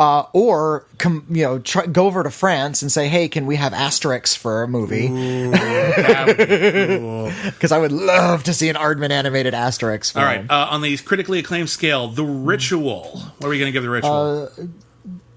again, we're on a sliding scale here, but in terms of like low budget effective horror movies, it is a C+. I'm gonna give it a C, like a really high C. Like you should see if you're a horror fan, I think you're really, really gonna dig it. If you're not a horror fan, this might not be distinctive enough for you to like, oh, this is one of the you have to see this. I really love this movie. But yeah, it's well made. I'll give you that. And then Hellraiser Judgment. Oh, that's a C-. It's not a good movie. It's not good. It's a bad film. Calling it better than most of the straight-to-video sequels isn't high praise. No, it's very low praise, actually. It's one of the most backhanded compliments I think I've ever given. And yeah, I like Hellraiser, the first two, so much that I'm still eager to see more, even though they've whiffed it now. Yeah, like, the basic concept is great. They've whiffed it now 8 times in a row. But I feel number 11 is going to be the one. You know, I keep foolishly holding out hope. They keep cranking these movies out every so often just to hang on to the rights, but they're not doing anything with the rights. They just make more straight-to-video movies. Like, for God's sakes, give it to, like... I would kill to see what the Shoshka sisters could do with a Hellraiser movie. My God. Just get them, like, with a relatively... Give them $10 million and a Hellraiser movie. And go nuts. Start from scratch. Do your own thing. I would kill to see that movie. And then lastly, Black Panther. Well, it's a C fucking plus. It's fucking great. If I could give it an A, I would. Like, it's really good. It's really, really good. First great movie of the year? Am I forgetting something? Maybe so. We've had some good ones, but this possibility of going into like a top 10 at the end of the year. Yeah, like real possibility. Yeah, really, really great. Okay, so that's the new releases, and now the real hell begins, because on our latest Schmoville poll, you decided to make us watch Space Jam. Come on and slam, and welcome to the jam. The Space Jam. In 1996, I went into a movie theater, and they hooked my veins up to a typewriter, and they displayed my sins in front of my eyes. Okay. Space Jam has long been like my go-to for just the bottom of what commercial cinema can produce. Okay, when you think about how like every motion picture is, even in its own way, a bit of an art form. Like, you can make a wonderfully artistic commercial. Yeah. There's an art that goes into making even a commercial. So when you make a feature-length commercial like Space Jam, there was a way you could do it pretty good. Space Jam didn't do that. I'm still wondering how. Here's the thing. Space Jam. Here's the basic premise of Space Jam. It takes place in this weird, nebulous historical pocket when Michael Jordan, one of the greatest basketball players in history, if not the greatest, all bases are covered there. Certainly, he's one of the greats. Certainly one of the most popular celebrities of the 1990s, and still maybe ever. Like, just everyone loved him. That's a plot point in the movie. He had retired from professional basketball and decided to make a go of it at professional baseball. He played the minor leagues. He was always a big baseball fan. Yeah, thought he'd give it a try, and it turns out he wasn't particularly good at it. Like, he wasn't bad, but like he was never going to be. He was just sort of a Babe Ruth. Yeah, he was just sort of a mediocre player, and being mediocre after already having been Michael Jordan was kind of a letdown to a lot of his fans. Meanwhile, the Looney Tunes were... Wait, slow down. Yeah. Meanwhile, the Looney Tunes were in this weird place where, like, they weren't on TV very much. There'd been a long time since there'd been any sort of high-profile Looney Tunes project, and then they had a commercial. This was in 92, the commercial. To sell sneakers, if memory serves. It was Air Jordans. And, because Michael Jordan was also endorsed, like, McDonald's and a bunch of other places as well. So I was trying to remember. I think sort of his star product that he lent his name to was the Air Jordan. You ever have Air Jordans? Nike's Air Jordans. I never had a pair. They were great shoes. I did have a pump from Reebok, however. Oh, I had those too. I never knew if they were making a difference. I think it was a placebo effect. Like, I don't know how it affected anything. I pumped those things up, though. I pumped those things up, and it never changed a damn thing. I don't understand it. Maybe I was doing it wrong. Maybe mine were defective. I don't know. But there was a commercial with Michael Jordan playing basketball with Bugs Bunny, and I'll tell you this. Good commercial. That was kind of fun. Yeah, two of the most beloved, like one of the most beloved celebrities ever, one of the most beloved fictional characters of the 20th century. They're just playing basketball. That's cute. It was kind of an odd concept, however, but it was fun though. They were trying to like catch you a little off guard. It's like, and Michael Jordan's going to be playing basketball. Who's like the last person to expect him to play basketball with? Well, Bugs Bunny. So they animate him in there. It's this kind of almost surrealistic comment on sort of the commercial itself. And as an ad, it works just fine. It's a good ad. they seem to have misunderstood, or maybe audiences didn't see this as satire. They saw this as some sort of historical document. Yeah, it proves. Declared Michael Jordan and Bugs Bunny knew each other personally. They're friends. And indeed, okay. Jordan and Bunny were the top credits of this film when it came out in 1996. And I gotta tell you something, if you had a sitcom with them just living together, I might have watched it. Instead, what we got... So, okay, now I want you to imagine for a second, you're a screenwriter. You're working at a studio. They show you a commercial. Studio says, hey, listen, we've got Michael Jordan and Bugs Bunny. We want to make a movie starring Michael Jordan and Bugs Bunny. Based on a shoe ad. And you're just saying to yourself, what? And the answer to that question is, you tell us. And the solution that like 4 credited screenwriters, probably a lot more. There were like 30 screenwriters on this damn thing. You want to have some fun? Like, you want to look at like how like studio, like blockbuster type filmmaking works? Look at how many uncredited writers there are on the Flintstones. Go ahead, pause the podcast, look that up. I'll wait. It's like 40 people. Unlike the 94 feature film? Yeah, the live action with like John Goodman and Rick Moranis. Oh, yeah. It's for a movie that is not even remotely interestingly written. It's like 40 screenwriters. It's like a lousy episode of the Flintstones, and it took 40 screenwriters. There were 4 credited screenwriters in Space Jam. I'm sure there were tons more. Here's what they came up with. It's taken place in this weird pocket of history in which Michael Jordan is actually kind of at a low point in his celebrity. Everyone likes him, but everyone likes him playing basketball. Playing baseball is kind of a novelty, but it's not really what he does. So he's playing baseball.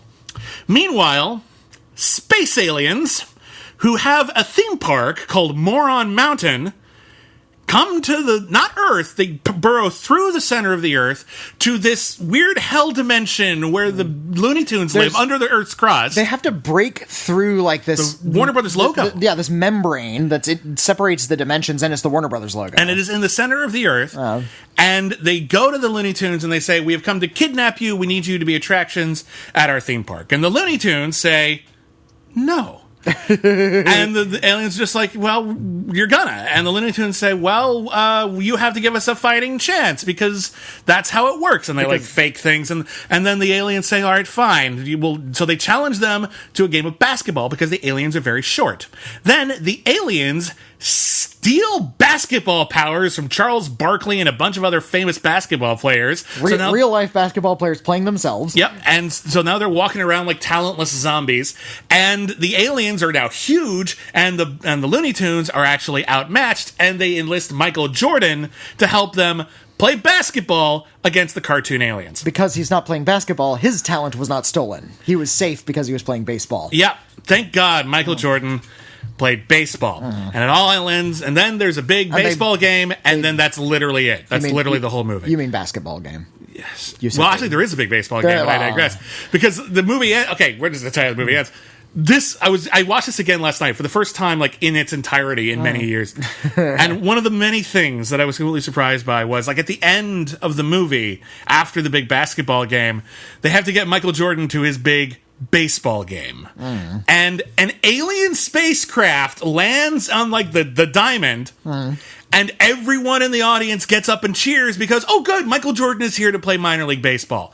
Aliens! Aliens exist, and they just dropped Michael Jordan off, and your big thrill is, oh good, minor league baseball can begin. The fabric of reality in this movie is a mite thin, I would say. To say the least. So any sort of actual it's I don't even want to say all style because there's no style to this. It's actually really ugly to look at.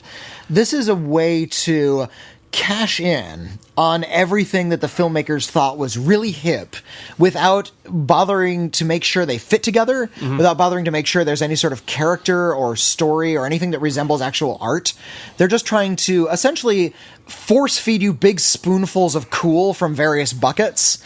It's like, and Looney Tunes are now cool, and there's references, and they're cool, and they're swearing, they're talking about getting screwed, and they're talking about...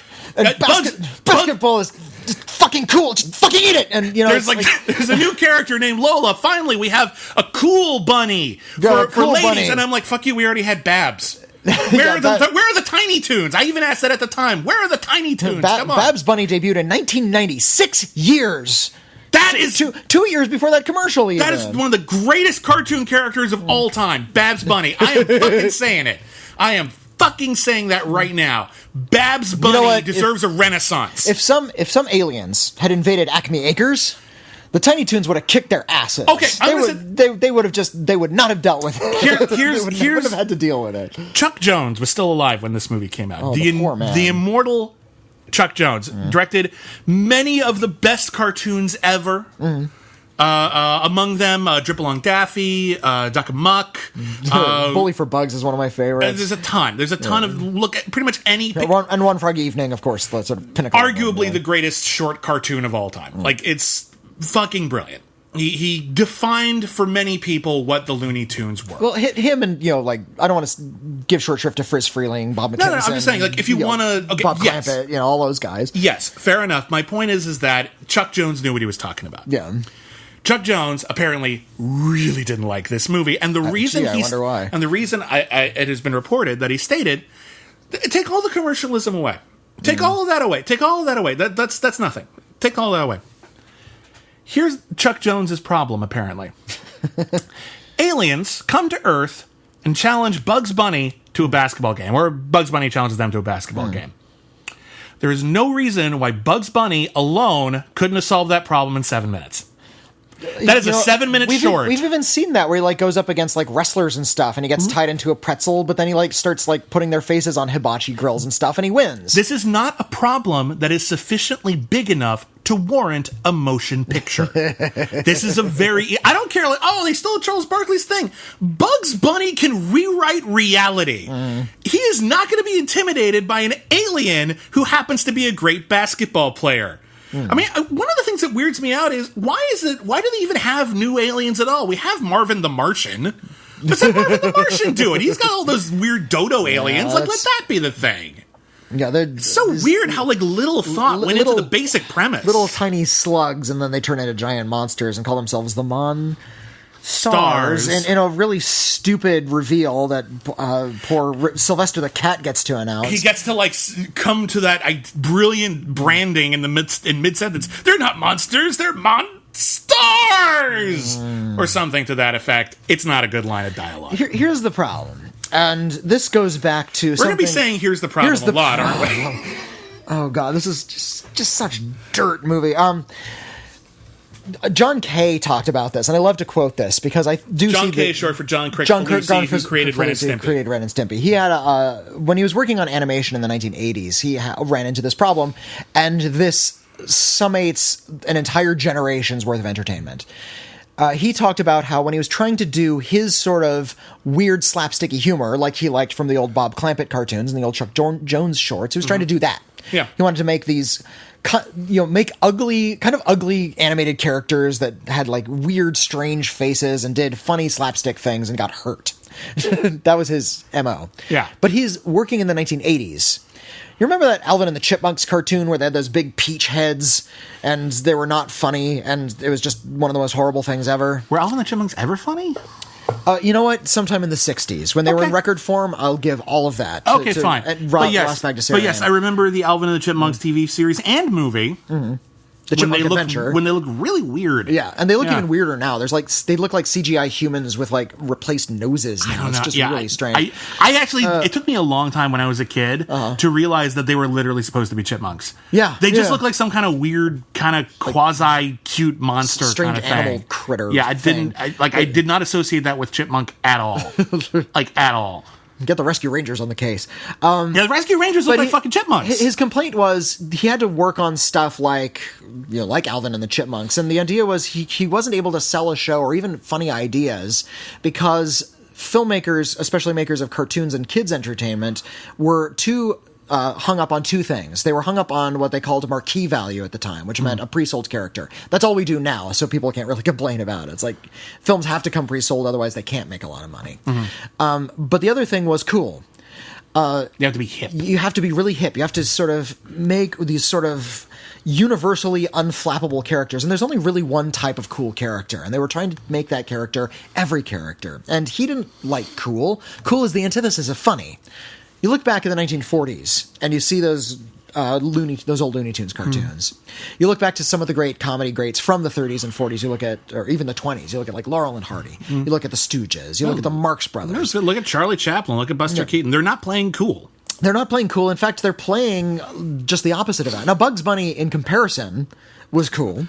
Well, because he had kind of a street smarts to him. He was cool because he thought himself out of situations. Yeah. He was cool because at the start of almost every Bugs Bunny cartoon, there's a few notable exceptions, but at the start of almost any Bugs Bunny cartoon, he's the put-upon party. Yeah. He's the aggrieved party, and so he became cool because he fought back and gained power over people who were over the powerful. That made him cool, but he didn't start out that way in most circumstances. There are some exceptions. You know how you make Bugs Bunny cool is you make him cool, but you have him deal with the real problems of a 12-year-old boy, and you give him some uncool friends, and you make Tiny Toon Adventures. Yeah. And make him into Buster Bunny. By the time we get to 1996, we're at a really low point for all of Looney Tunes, because this is when Warner Brothers Studio stores were in malls. Yeah. And you could buy Letterman jackets with, like, Marvin the Martian on the back. And the merchandise was moving. The merchandise was moving, but it was what you call overexposure. It was just dumping all of this unnecessary garbage, putting like a Tweety bird in like a drawing of him in like saggy pants and tipped shades, and having like the big emblazoned logo behind him in spray painted letters that said attitude. Every Looney Tune was Poochie. More or less. This is the phenomenon that Poochie was satirizing. Yeah. And by the time we get to Space Jam, we're at the bottom of it. This is the nadir of Looney Tunes. And we know it's the nadir because it's not just that, okay, here's a shot of like Yosemite Sam and Elmer Fudd with sunglasses, in business suits, with guns. Granted, they always had guns, but with like handguns, with like the Pulp Fiction theme music playing. It's not that they're doing that, it's that's the whole joke. That's literally it. See, we're doing Pulp Fiction. Doesn't that make us cool? No, that literally makes you uncool. Because that's all you got. None of this is based off of what the characters would do. To be fair, the old Warner Brothers shorts from the 40s did that all the time. You know, Hollywood Steps Out, for instance, that one cartoon where it's just nothing but Hollywood caricatures were famous at the time, like Henry Fonda and Jimmy Stewart and all the rest. And indeed, yeah, you're right. That happened a lot. But the things that age really, really well is the fact that most of the good Looney Tunes ones, most of the humor derived from non-topical elements. Yeah, but when they had the topical thing, they kind of like cheekily called attention to it. They knew they were doing something kind of pandery. Yeah, there was always a little bit of a wink when they did it. Yeah, there's no wink here. Yeah, they expect you to be thrilled that the Looney Tunes are making a Pulp Fiction reference, and that's the gag. Yeah, and also the animation style. First of all, it's all cell animated, which I appreciate. It's a format I love. They added like a lot of shadows to make it look more cinematic, yeah, like cell shading, which is also fine. But because they tried to make the direction a lot more dynamic, which meant that there were a lot more. There's angles. A lot more screaming and frantic close-ups, and you get to see like a lot zooms on like somebody's uvula or like right up to somebody's eyes, which could have been great actually. Like that's it could have been great. When you think about someone think about a director like Sam Raimi who shoots his films as if he's shooting a cartoon, but he sells that through the use of crazy camera angles and bizarre zooms. But there's the movements were so frantic, and there was no rhyme or reason or like flow between those animated scenes that it just felt like a barrage of noise. And it also felt like they were trying to cheap out on the animation. It's like, can we just see the character from head to toe doing something funny? Do we have to like zoom into their mouth and just like spend a whole second inside of their mouth? They don't. Here's the thing: you'll notice they don't think out gags. Like you look at like the classic Looney Tunes cartoons; they're usually a pretty straightforward setup. An opera singer pisses off Bugs Bunny, so Bugs Bunny sabotages his performance. It's all just what are all the different things you can do to sabotage your performance? What are all the different things you could do in a bullfighting ring? What are all the different things you could do if you were having a fight with your own animator, or if you were a cartoon? It's just building up. Theoretically, we should be building up just to this big basketball game. And sure enough, that's the centerpiece of the movie. It's where most of like everything you came to see happens. But all the stuff before that is really just spinning its wheels. And part of the big problem is Michael Jordan. Now, Michael Jordan is one of the most likable people who's ever lived. I've never heard anyone say a bad word about Michael Jordan. I'm not an expert in Michael Jordan. Maybe you will have. But when he's on the court, he's got a lot of personality because he has such a dynamic style, and he's the one who he's the one who pioneered when he goes to dunk, he like sticks his tongue out. Oh, okay. And that was sort of... I actually didn't know that. That was one of his, like, signatures. And I think it happened by mistake, but after a while, he was, like, kind of making a face as he did it, and people looked forward to that. And sure enough, you see him in, like, those Hanes commercials. He can be perfectly charming. For 30 seconds. For about 30 seconds. And then you realize is that... I don't know if they thought Michael Jordan couldn't act or if they knew Michael Jordan couldn't act. I don't know. Maybe they're underselling him. Maybe they were trying to work around what they thought were his strengths. But nothing is asked of him in this. He starts off with, like, there's actually almost, like, for a minute you think it's going to be a pretty good movie. The first scene is okay. It's sentimental as fuck, but, like, I'm fine with that. The first scene is out of a completely different film. But the first scene is a young Michael Jordan. He's a teenager. He's playing basketball in his backyard as a kid. And his dad is, like, finally realizing, oh my God, my son has so much talent. He could do anything. And he was like, what are you going to do with your life? Well, first thing I'm going to do is go to the college I'm eventually going to go to. Make the basket. Yeah. Then I'm going to play basketball for the basketball team. Swish. Then I'm going to play professional basketball. Swish. And then I'm going to enter a nightmare world where I'm playing basketball with monsters and Elmer Fudd. That's my dream. No, because then he says, but my real dream is after all of that to play baseball. And you're just like, that's an odd thing for a teenager to plan. And then I'm going to be a chef, and then I'm going to climb K2, and then I'm going to design video games. But it's very sweet, and it's obviously playing off of what they perceive as the audience's extreme affection for Michael Jordan, which indeed most people had. Yeah. But then we have this big montage of him playing basketball over the credits, and then it's him quitting basketball to play baseball. And then after that, he's got nothing. And the whole gag is, every gag with Michael Jordan is, everyone likes him. That's it. Everyone just likes Michael Jordan. However, and he just sort of grins and bears it. We can't really see why from this film alone. If you didn't know who Michael Jordan was, you would know he was an athlete because good golly, is he a terrible actor. He doesn't have any sort of sense of timing or pacing or how to speak words aloud and make them sound natural. Yeah, and he has very little dialogue, actually, if you look at it. He has very little dialogue. And he's kind of like a charm black hole. Now, he's a handsome guy. I've seen him in interviews. He's charming when he's just sort of being himself. Here, for some reason, he like all of his character just drains out onto the floor. Yeah, well, because... And when he appears on screen, it's like you expect him to do something, and he's just sort of standing there. They could have easily, and I'm not kidding on this, replaced him with a cardboard cutout of Michael Jordan.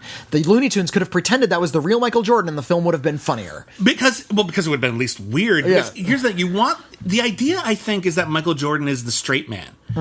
And that all the Looney Tunes are doing the funny stuff, and Michael Jordan's like, okay, guys, settle down. We got to do this basketball thing. They can't help but be the Looney Tunes. And I see what you're getting at there. But the thing with the straight man is the straight man actually does have work to do. You don't get to literally just stand there and then smirk and go, ha. Looney Tunes. Like, that's a surrogate audience. That's just us there. And like, no. He needs to be frustrated by this. He needs to be... The whole point of a straight man isn't that they're not making jokes. It's that they're trying to take the situation seriously. Michael Jordan is brought in... It's not even his fight. So he has no reason to take it seriously. They just suck him down into cartoon hell and then said, like, Michael Jordan, we need you to solve this problem we can easily solve. Hang on. And let me just finish this. Like, we can solve the problem we can easily solve. Michael Jordan's just like, yeah, all right. I'll do that. I don't know, I'll leave my family for several days without telling them where I am. After a while, you realize, if they lose if the Looney Tunes, here's what's at stake in the screenwriting term. If they lose this basketball game, they'll be taken away to another and enslaved on a distant planet. They'll be taken off of Earth. This is 1996 Looney Tunes. I want that to happen. That's a plot! Take those versions of the characters away. In this cartoon hell, I was going to say... He also becomes a cartoon. Like, the bad guys grab Michael Jordan and, like, crumple him up into a ball and use him as a basketball, and then he unfolds and he's okay again. And he never talks about it. Yeah, it's like, there's no Later on, he's surprised to learn that can happen. And then Wayne Knight, who's also in this film, plays his agent, I think. Like his assistant. His assistant. Yeah. joins the game and he gets run over and flattened like a cartoon would, and they reinflate him with a basketball pump, but they overinflate him and he starts floating away. The bad CGI on the inflated Wayne Knight is really creepy. Something out of your nightmares, and there's a lot of just bad imagery amidst this ugly, over-commercialized garbage, tripe, awful shit. Fuck you, this movie. And it's not even that it's the worst movie I've ever seen. I've seen way worse movies. It's that there's, from its core, cynicism, its reason to exist is inherently cynical. I know a lot of people, and there's stuff we haven't talked about. Bill Murray is in it, and Bill Murray knows he's an afterthought in this movie. Bill Murray, there's even a joke later on also at a point in his career where he couldn't get much better than this. Like Bill Murray was that kind of, he was still Bill Murray, but like this is like the late 90s were not a great time for Bill Murray in terms of his acting career. But then Ivan Reitman produced this, and apparently it's my understanding he directed a lot of like the live action stuff uncredited. But there's a joke later on when Bill Murray shows up to play in the big game when Daffy just says, "How did you get here?" Because we didn't have a scene to explain that or anything. Why you're here. Yeah, and Bill Murray just said, "Well, the producer's a friend of mine. A Teamster picked me up and took me to the set." And like, that's it. Bill Murray... He probably ad-libbed that line, too. I would not be surprised. Bill Murray is like... Okay, I'm going to backtrack. Caddyshack is a funny movie. Okay. Caddyshack 2 is not a funny movie. But you know who's funny in Caddyshack? Chevy Chase. Chevy Chase is funny in Caddyshack 2. Chevy Chase is actually funny in Caddyshack 2. Chevy Chase apparently didn't want to do Caddyshack 2, and you can see him phoning it in. But his apathy to the material actually makes him funnier. Like, he just can't wait to leave the shot. And when he says something to that effect, it's like, I'd like to stay, but I don't care. And he just walks away. And it's funny. Bill Murray is just sort of like... that same sort of devil may care attitude. Doesn't give a shit about what he's doing right now, and that actually makes his role funnier because he's the one person who isn't trying to make this sincere. He's the one person who's just like, I'm just here. Yeah. I'm here because of Bill Murray and Ivan Reitman. I owed Ivan Reitman a favor. I can stand still against a green screen and put on this goofy basketball jersey. I'll do that. Ivan Reitman gave me Stripes and Ghostbusters. I owed him one. It's not like in the case of Ghostbusters 2 where like you can practically hear him say with every line, "I'm not wearing that outfit." I'm not doing it. No. Like, have you noticed like the other three are dressed in like their jumpsuits and they're using like the slime stuff a lot and they're coated with slime and he's like just in a really comfortable coat in a restaurant? I'll do that scene. Not wearing the jumpsuit. I'll sit down in a restaurant in my normal street clothes. You brought up the stakes before. That's another thing that doesn't really work here because the whole idea of like the plot is, those Looney Tunes are going to have to go away and be performers, and that would be lame. They already do that, but let's go beyond that for a second.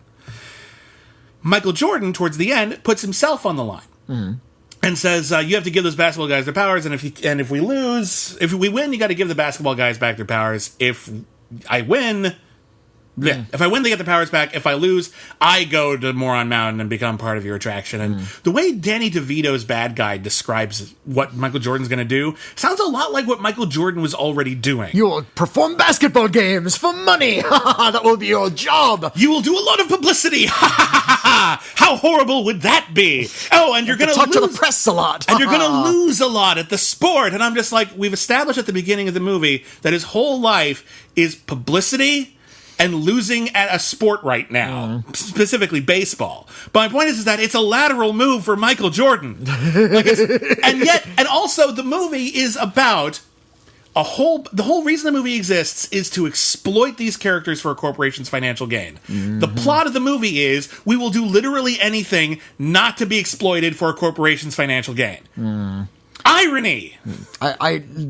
That's a beef I've had with a lot of big corporate movies about sort of this anti-corporate sentiment. Yeah. Going back to Capra, for God's sake, about how these gigantic, well-moneyed companies made by these rich guys are constantly selling us a bill of goods about humility and poverty. Yeah, about and austerity. How those are virtuals. Sucks. Yeah, you don't want to be rich. Being rich is terrible. Take it from us. We're rich, and we're telling you right now, don't compete with us. You're happier where you are, down there. And I'm like, hey, fuck off. This is why Cold Comfort Farm, also 1996, is such an important film. It's the only film I've seen that inverts that usual formula, where it's made by a big company and it's about a rich person going to an impoverished farm and making all of their lives better with money and city smarts. Weird. Yeah. And it's a great film. It's really hilarious. Fair enough. Schlesinger film. A lot of people have a lot of affection for Space Jam. They're wrong. You're wrong. You're wrong. You're allowed to like whatever the hell you like. That's. I mean, like I realize I'm not giving you permission. That's just the way it works. You're allowed to like whatever the hell you like. You're allowed to like things that suck. I like a lot of shitty music. There, I said it. I like a lot of crappy more movies. than one Aqua album. There, I said it. But the point is, you don't want to run the podcast back. You don't want to say that. You don't want to say that on mic. You don't want to go down on record as having owned more than one. I have Barbie Aqua Girl record. in the original German. Like it's pretty God. great. By the way, listen to Barbie Girl in German. It's terrifying. It's a weird track. I have 7 Rockapella records. Nicely done. See, we're not cool. We're not cool. That's why we like Looney Tunes. But like a lot of people, like nostalgia fuels a lot of this. And when we said we were doing Space Jam, there are 2 people who responded. There were a lot of people who responded, but really there were only 2 voices. Okay, yeah, that's not a very good movie. It's a corporate-driven kind of piece of dreck. It's got a lot to answer for. And I like that movie. I saw it when I was a kid. I never really hear anyone say it's good. No one ever has this. And if you do, I would love to. If you have a letter saying not just why you liked Space Jam when you were a kid, or why you have affection for it because you like Looney Tunes, or you like Michael Jordan, or it came in at just the right time in the zeitgeist. Ignore all of that. I want you to tell me about the plot, the characters, the themes, something. Tell us why this is a legitimately good movie. I would love to hear it. Because no one has ever given me an argument. What is the philosophy underneath Space Jam? Like, what is actually, what's the meat of this? Because what is the film really about? Imagine you watched it. I don't know how old you are, but like, if you're not a kid and you only just discovered Space Jam, if you're like if you're like 30 or later, if you imagine watching Space Jam for the first time as an adult, without any nostalgic affection for it, and saying to yourself, this is a good movie. Explain why. I am dead serious. We will read that letter on the... If we get a whole bunch, we can have the cherry pick, but like, we will read that letter on the air, and I will give you your time. When Armand White writes in... the world's contrarian. I didn't see anything as horrific and commercial and soulless and cynical as this until I saw the Emoji Movie last year. Yeah, it's pretty bad. There is just so much. Watching this film, you realize that there's so much wrong with the world. Yeah, it robs you of your hope in humanity. Space Jam has, again, there's a lot this movie has to answer for. There's a bunch of things that they keep threatening to do Space Jam 2. They were going to do Space Jam 2, and then Michael Jordan didn't want to do it. Good for you, Michael. You didn't need to. They were going to do Spy Jam, supposedly, with the Looney Tunes teaming up with Jackie Chan. That might have worked. Because I can actually see that working. Jackie Chan's kind of a cartoon as is, so we're okay there. If you did Wrestling Jam with Dwayne Johnson and the Looney Tunes, I'd be like, I can see that working. I'll go there. Yeah. What they ended up doing... Oh, wait, we already had the Looney Tunes and The Rock in a double bill together. Remember when they did Journey 2? And it was preceded by that really horrible CGI atrocity Daffy Duck cartoon. I forgot that existed. Yeah. Oh, that was terrible. They animated Daffy Duck's Rhapsody, which was on a record. They decided to animate it, but it was like the CGI version of Daffy Duck. Yeah, it was not a good short. You're right. I totally forgot that existed. But I meant like interacting regardless. What they ended up doing, this isn't our double feature, but I want to give it a shout out because it's actually pretty good. It also has severe flaws, but it's entertaining and it's funny and it gets the characters. It understands what makes the Looney Tunes tick. Looney Tunes Back in Action, directed by Joe Dante. Joe Dante, who directed Gremlins 2, The Explorers, Piranha, The Burbs, which is a classic. Joe Dante is great. Joe Dante is funny. Joe Dante understood what made the Looney Tunes tick, and getting that movie made apparently was one of the low points of his career because it's just a terrible corporate-driven experience. But what he managed to get out was a very, very funny, sometimes kind of stupid, sometimes very difficult, like the plot is dumb and like there's problems with it, But it's actually a pretty good Looney Tunes movie. Like, there's a reason why it's a movie. It's actually about the relationship between Bugs and Daffy.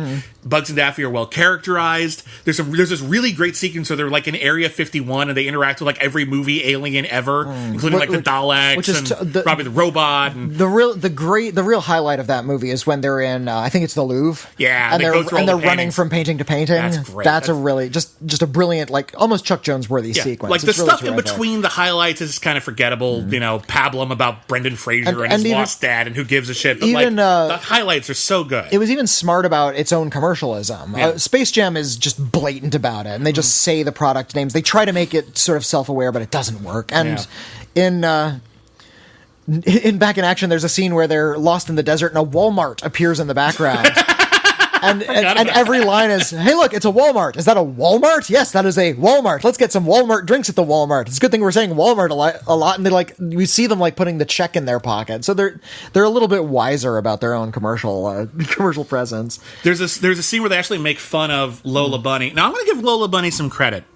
Why? Don't do that. No. Because 20 years later they changed her for the better? Yes.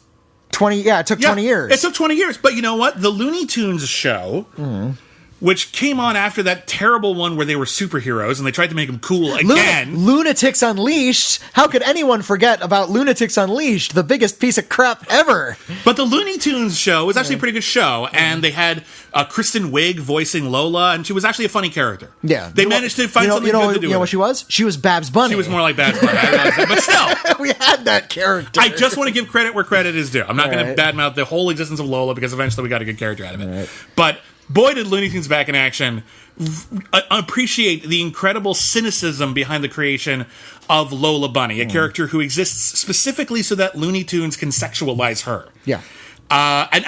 She plays basketball and stuff. What else is she? Remember, what else does she have? What is her character? There's nothing. She's a catchphrase. I remember at the time, people were arguing that Lola Bunny was a feminist figure. Space Jam moved none of our social markers, guys. Yeah. Moved nothing forward. Lola Bunny is not a feminist figure. Okay. If someone got something positive out of Lola Bunny, I'm glad. Okay. I really am glad. If you could look up to Lola Bunny. Her construct is very cynical, and they make fun of the creation of Lola Bunny in Looney Tunes Back in Action, and they talk about just how corporately driven it is. There's a scene in which Jenna Elfman is talking to Bugs, and she's trying to improve Bugs Bunny's publicity, his profile, his image. And she said, we need you to team me up with a hot female co-star. And then Bugs Bunny, like, dresses in drag immediately and says, I play my own love interest. And then Hayhound's like, okay, you need to stop the cross-wearing, the cross-dressing thing. And I'm just like, you don't understand how this works. It's not about sex. Looney Tunes isn't about sex. Why are you making it about sex? It's really weird. Well, unless you're Pepe Le Pew. Unless you're Pepe Le Pew. And that was, and you know what? That's aged really badly. It sure has. Okay. So when we were thinking about what to pair this with, we had two things that seemed kind of obvious. One was the documentary Hoop Dreams, which you should see, and it's great. And we almost did it. The other one was Who Framed Roger Rabbit, which of course does the live action animation thing a lot better. And it also introduced the notion that the cartoon characters you know and love are real figures that exist as actors in the real world. I also like that it takes place in sort of an alternate history, much like Space Jam, in which it says, Looney Tunes is basically about how the freeway got... Roger Rabbit is about how the freeway got built in Los Angeles. Yeah. And Space Jam is about how Michael Jordan... Returned to basketball. Weird choices. And then, I'm going to take full credit for this. I had a great idea. You did? Yeah. This is all you, baby. Yeah. You know what's the perfect double feature with Space Jam? Wes Craven's New Nightmare. Wes Craven's New Nightmare, maybe one of the better horror films of the 90s. Oh, I think it's easily one of the better horror films of the 90s. An underrated decade for horror, by the way. I think a lot of innovation going on in the 90s that the decade doesn't get credit for. There maybe aren't like as many classics as people would like, but there's a lot of interesting films that deserve a lot more credit. Like a lot of people think the 90s, that's just Scream. Well, there's so much going on before Scream. The slashers were dying, but they were doing strange things as they did. Yeah. Like Freddy's Dead, the Last Nightmare. That's a weird freaking movie. But they killed off Freddy, they killed off Jason. It seemed like the slasher was gone. And Wes Craven decided to come back with sort of one final kind of philosophical look at what Freddy has done to the world. Good and bad. Good and bad. And he constructed a film which is about Heather Langenkamp, the actress who played Nancy in Nightmare on Elm Street 1 and 3, suddenly finding that she is having Freddy nightmares and indeed that circumstances around her that are actually taking loved ones from her. Yeah, and this is Heather Langenkamp, not the actress playing someone, playing Heather herself. Langenkamp playing herself in the real world. That there's like her husband dies early in the film, and it might have been Freddy Krueger related. Yeah, and not in such a way like there's a serial killer pretending he's Freddy Krueger. Like it's she had a nightmare that he died a certain way, and then he died. Died that way. Yeah. So the whole gag is Freddy Krueger was real. Freddy Krueger was an embodiment of fear and horror who has been repeatedly throughout human history trapped within a story. The boogeyman, the big bad wolf, the witch in Hansel and Gretel. When we create a fictional construct, and Wes Craven was a philosophy major, so he probably gave a lot of thought to this, but when we create a fictional construct, we're actually capturing something very real within our own psyche. Yeah. And he began to argue within Wes Craven's New Nightmare that the thing we're capturing is this sort of outside evil, this antagonist. A literal presence. A literal presence, a demon, if you will, maybe even the devil. When we give it a face, it kind of lets us focus and then deal with it in a real way. Yeah, we can handle our fears. Which, when you think about it, is what all horror movies do. Yeah. It gives a face to our fears and gives us a safe environment where we can process our own fears. We can confront the things that give us anxiety and emerge out the other end having dealt with or at least confronted the things that scare us without having to actually fear for our safety. What are we most afraid of? Our own nightmares. What was the first A Nightmare on Elm Street about? It was about this thing in our dreams that can kill us. And indeed, look at what was the first. If you think about the first proper horror movie, Cabinet of Dr. Caligari, also about dreams. Also about sleeping and dreams. Yeah, it goes right back to the beginning of cinema. So, but it's specifically about sort of the cultural phenomenon that was A Nightmare on Elm Street in 1984, and how this particular version of that actually does tap into something very ancient. Yeah. And Wes Craven wanted to... Over the sequels, he became this kind of jokey pop culture figure. Yeah, he was in multiple he wasn't scary amusing anymore. Music videos, and he would appear on rap with the Fat Boys, and he would appear on daytime television in character. And he just became a corporate product. He lost all of his power as a fictional creation. Space Jam! Sorry, I had a Space Jam in my cough. I don't know how that happened.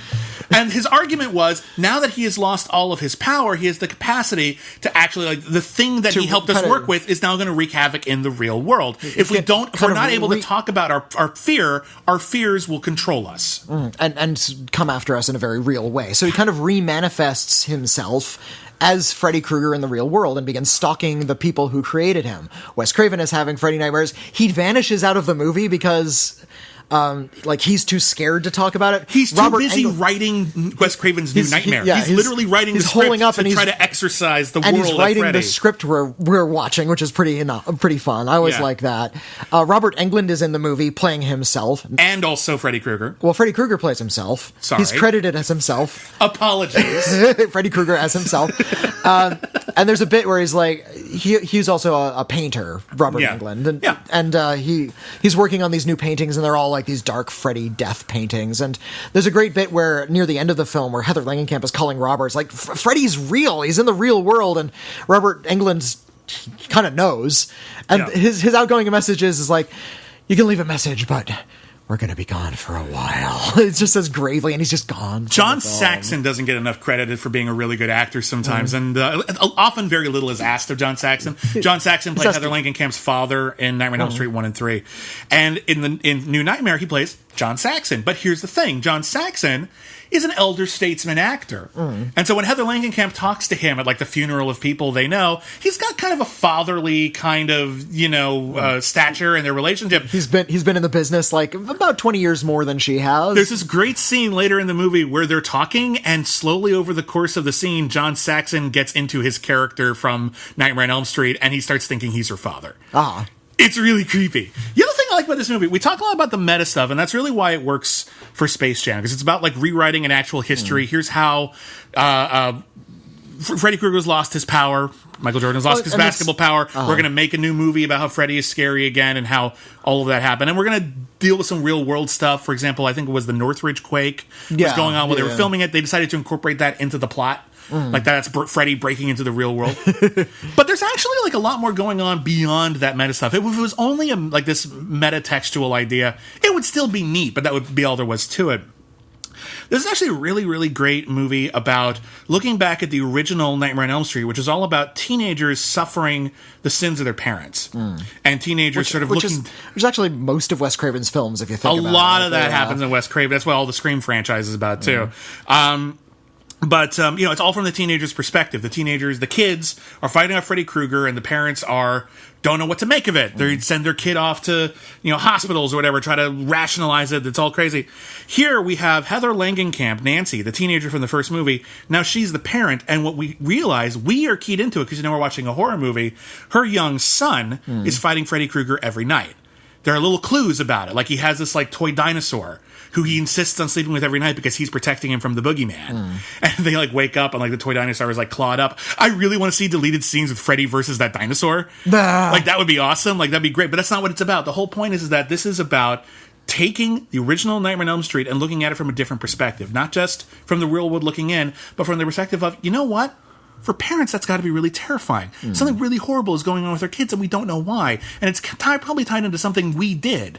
Heather Langenkamp gives an incredible performance that's very much informed by the fact that she has played this on both sides. And she's really great. And even when she knows like what's happening, she can't. Freddy Krueger is such a known quantity at this point that he is known as actually working against her now, which serves as a counterpoint to the original Nightmare on Elm Street. Nobody believed that Freddy was around. Yeah, doctors say, like, well, your kid is talking about Freddy Krueger. He must have seen you in his movies. She's like, no, you don't understand. It's the real Freddy this time. And Freddy Krueger, and the real Freddy Krueger, there's no joking, there's no nothing. He's a terrifying nightmare creature, scariest he's ever been. Makeup is fantastic. Like he's not burned anymore. He's like big chunks missing from his face. It's not as gooey, but it's a really, really great performance. The scares are fantastic.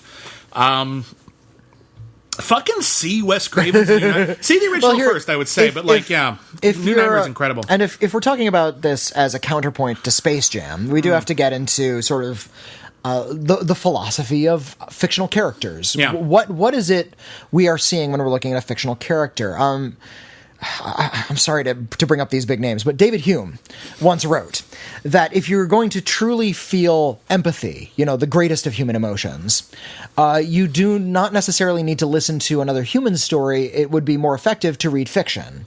If you want to feel what it's like to be a woman in Victorian times, read Jane Austen. You can read a diary, you can have a conversation, but the person is not going to be as revelatory as perhaps an author. This was his argument that the power of art. Well, you can. I'm not sure if I necessarily agree with David Hume. I can see an argument to that, wherein if you know someone who literally exists, they are, no matter how much you might empathize with them or sympathize with them, they are an other. A fictional character you can be. You can project yourself into them purely, and it's not rude to do so. In many ways, you can become more intimately connected to a fictional character than you can to another human being. And I'm going to stop you right there. Don't apologize for quoting David Hume. Okay. we're like seriously, like we need to elevate discourse about movies. We don't apologize for bringing in an actual philosopher into the conversation who actually has read some philosophy and is not an expert, but an enthusiast of philosophy. I feel like I can comfortably quote David Hume. I feel like there's two worst case scenarios of you quoting David Hume. One, someone going, David Hume. Actually, three worst case scenarios. Going, David Hume, really? Other one is, I have no idea who he's talking about, I don't care. And, I should read some David Hume. It's the third people I'm talking about. The third one, you should read some David Hume. If you're into empiricism, boy howdy. Boy howdy, David Hume. Right. So going from that thing that David Hume said, when we look at a fictional character, we're actually connecting to something very real within ourselves, or maybe with something we've always thought about the world, or are gaining a new perspective on the world. We're actually learning. Freddy Krueger, as we already said, is something that's putting our fears into focus. I would say that when we look at Bugs Bunny, we're kind of taking on kind of a punk rock approach. Yeah. Where Bugs Bunny's power was that he could look at society and kind of live outside of it. He was always a little bit of a tramp. He lived on the streets. He lived in holes. He was an animal. He was looked down upon. He was an animal. Less than human. He was beaten, and then he was given full license to cause mischief. He decided to cause chaos in this world because he was always a little bit outside of it. And there's a kind of enjoyment, a kind of anarchic chaos, a fun that can be had. That's the appeal of Harpo Marx. It's the appeal of a lot of comic characters. One of my favorite Bugs Bunny cartoons is when he's said that he's not enough of a nuisance, so he starts like beating up cops, and then like his crimes get larger and larger until the point where he saws Florida off of America. It's just a scene of him like working a handsaw, and he can't see what he's sawing. It's like, there, I did it, and then it cuts to like the Earth, and Florida floats away from America. It's hilarious. What Space Jam doesn't understand is that appeal of Bugs Bunny. Yeah. It only sees the superficial. And that's when fiction fails. That's one of the markers of bad art. When you look at a character and all you're seeing is how cool it is on the surface and not bothering to even understand the core appeal of that thing. Yeah, Wes Craven's New Nightmare takes a fictional creation and that had become a corporate icon and makes it real again, makes it relevant again, makes it significant. Space Jam takes corporate icons who, despite being a corporate icon, people still related to, and they took away everything relatable about them, and they made them only a franchise. They just put only more, merchandise. They just put more corporate under them, and I think this is why I can't respond to a lot of big action blockbusters. There's always that corporate sheen. It takes a lot of money to make all those movies. Yeah. You look back to some of the old action films from like the 1970s where it's just like crazy people out in the outback of Australia really blowing up cars and nearly killing themselves. There's reality to that. These are people who are passionate about blowing up cars. That's way more exciting than some CGI monstrosity that's, backed by hundreds of millions of dollars. Frequently, yeah. Yeah, Evil Dead 2 and Army of Darkness. These are like Sam Raimi's really trying, and you can see him straining, and that's part of the thrill. That was one of the reasons why his first couple of Spider-Man movies actually worked, because he hadn't lost that. I think Spider-Man 2, not so much Spider-Man 1, and definitely not Spider-Man 3. I think Spider-Man 1 deserves more credit, but whatever, I'll let you have it. I think Spider-Man 2, you can see his energy coming through, and a lot of his scrappiness. And I think that's one of the reasons why Black Panther works, is that Ryan Coogler isn't interested in making a big corporate product. He wants something satisfying.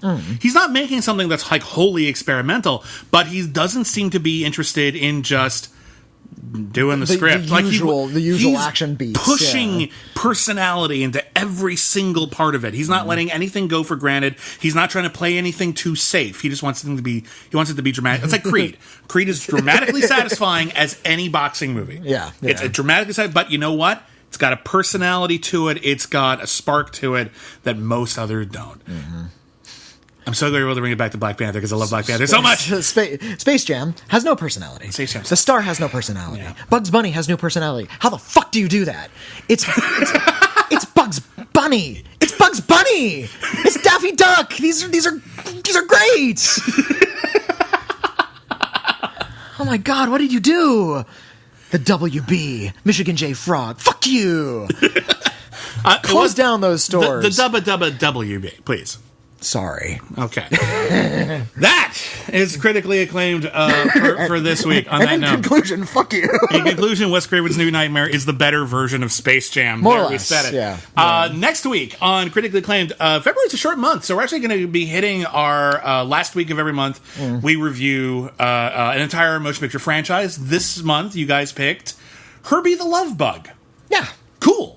Yeah, good pick. Actually, I like Herbie the Love Bug. I've actually seen all those movies before, so this is going to be great to revisit. I saw like the first two when I was a kid, and I'm trying to rewatch them all in time for next week, so I got a busy week ahead of me. But what that also means is that the poll for this week will help us decide what franchise we're going to review in March. And thanks to stuff like The Ritual, Hellraiser Judgment, and talking about Wes Craven's New Nightmare, Whitney and I realized we want to do a horror franchise. We haven't really done one with y'all before. It seems obvious, but so I guess that's why we've been staying away until now. But yeah, why not give you a bunch of horror franchises? So your options range from pretty well known to less popular. Your options are, you can vote for this on the Schmoville Facebook fan page. The Exorcist, all of them. Not the TV series, we know it's good, but we're going to focus on the movies, even both versions of the prequel. I Know What You Did Last Summer. Yeah, that was a whole franchise. I don't know how they did it either. I still, furthermore, know what you did 4 summers ago. Jaws. Everyone knows the first one. You ever actually sat down and watched all the sequels? I don't think most of you have. There's actually a reason for that. Get weird. Poltergeist, another Steven Spielberg joint. Again, the first one, most people know it. Have you ever actually watched all the Poltergeist sequels? You probably haven't. We're going to show you all of them. Credit where credit's due. Tobe Hooper is the credited director on the first Poltergeist. But he produced it. He's all over it, and there's even rumors that he directed big chunks of it. Yeah. Well, it's Tobe Hooper did the monsters. Spielberg did all the family stuff, from what I understand. That's how it feels, certainly. But Spielberg was connected to it, hence transition. And then your last option is Pumpkinhead, about a monster with a pumpkin head. It is a revenge demon. It is a revenge demon. And Lance Henriksen. With a pumpkin head. And it's the first, it's one of only 2 films, the first one anyway.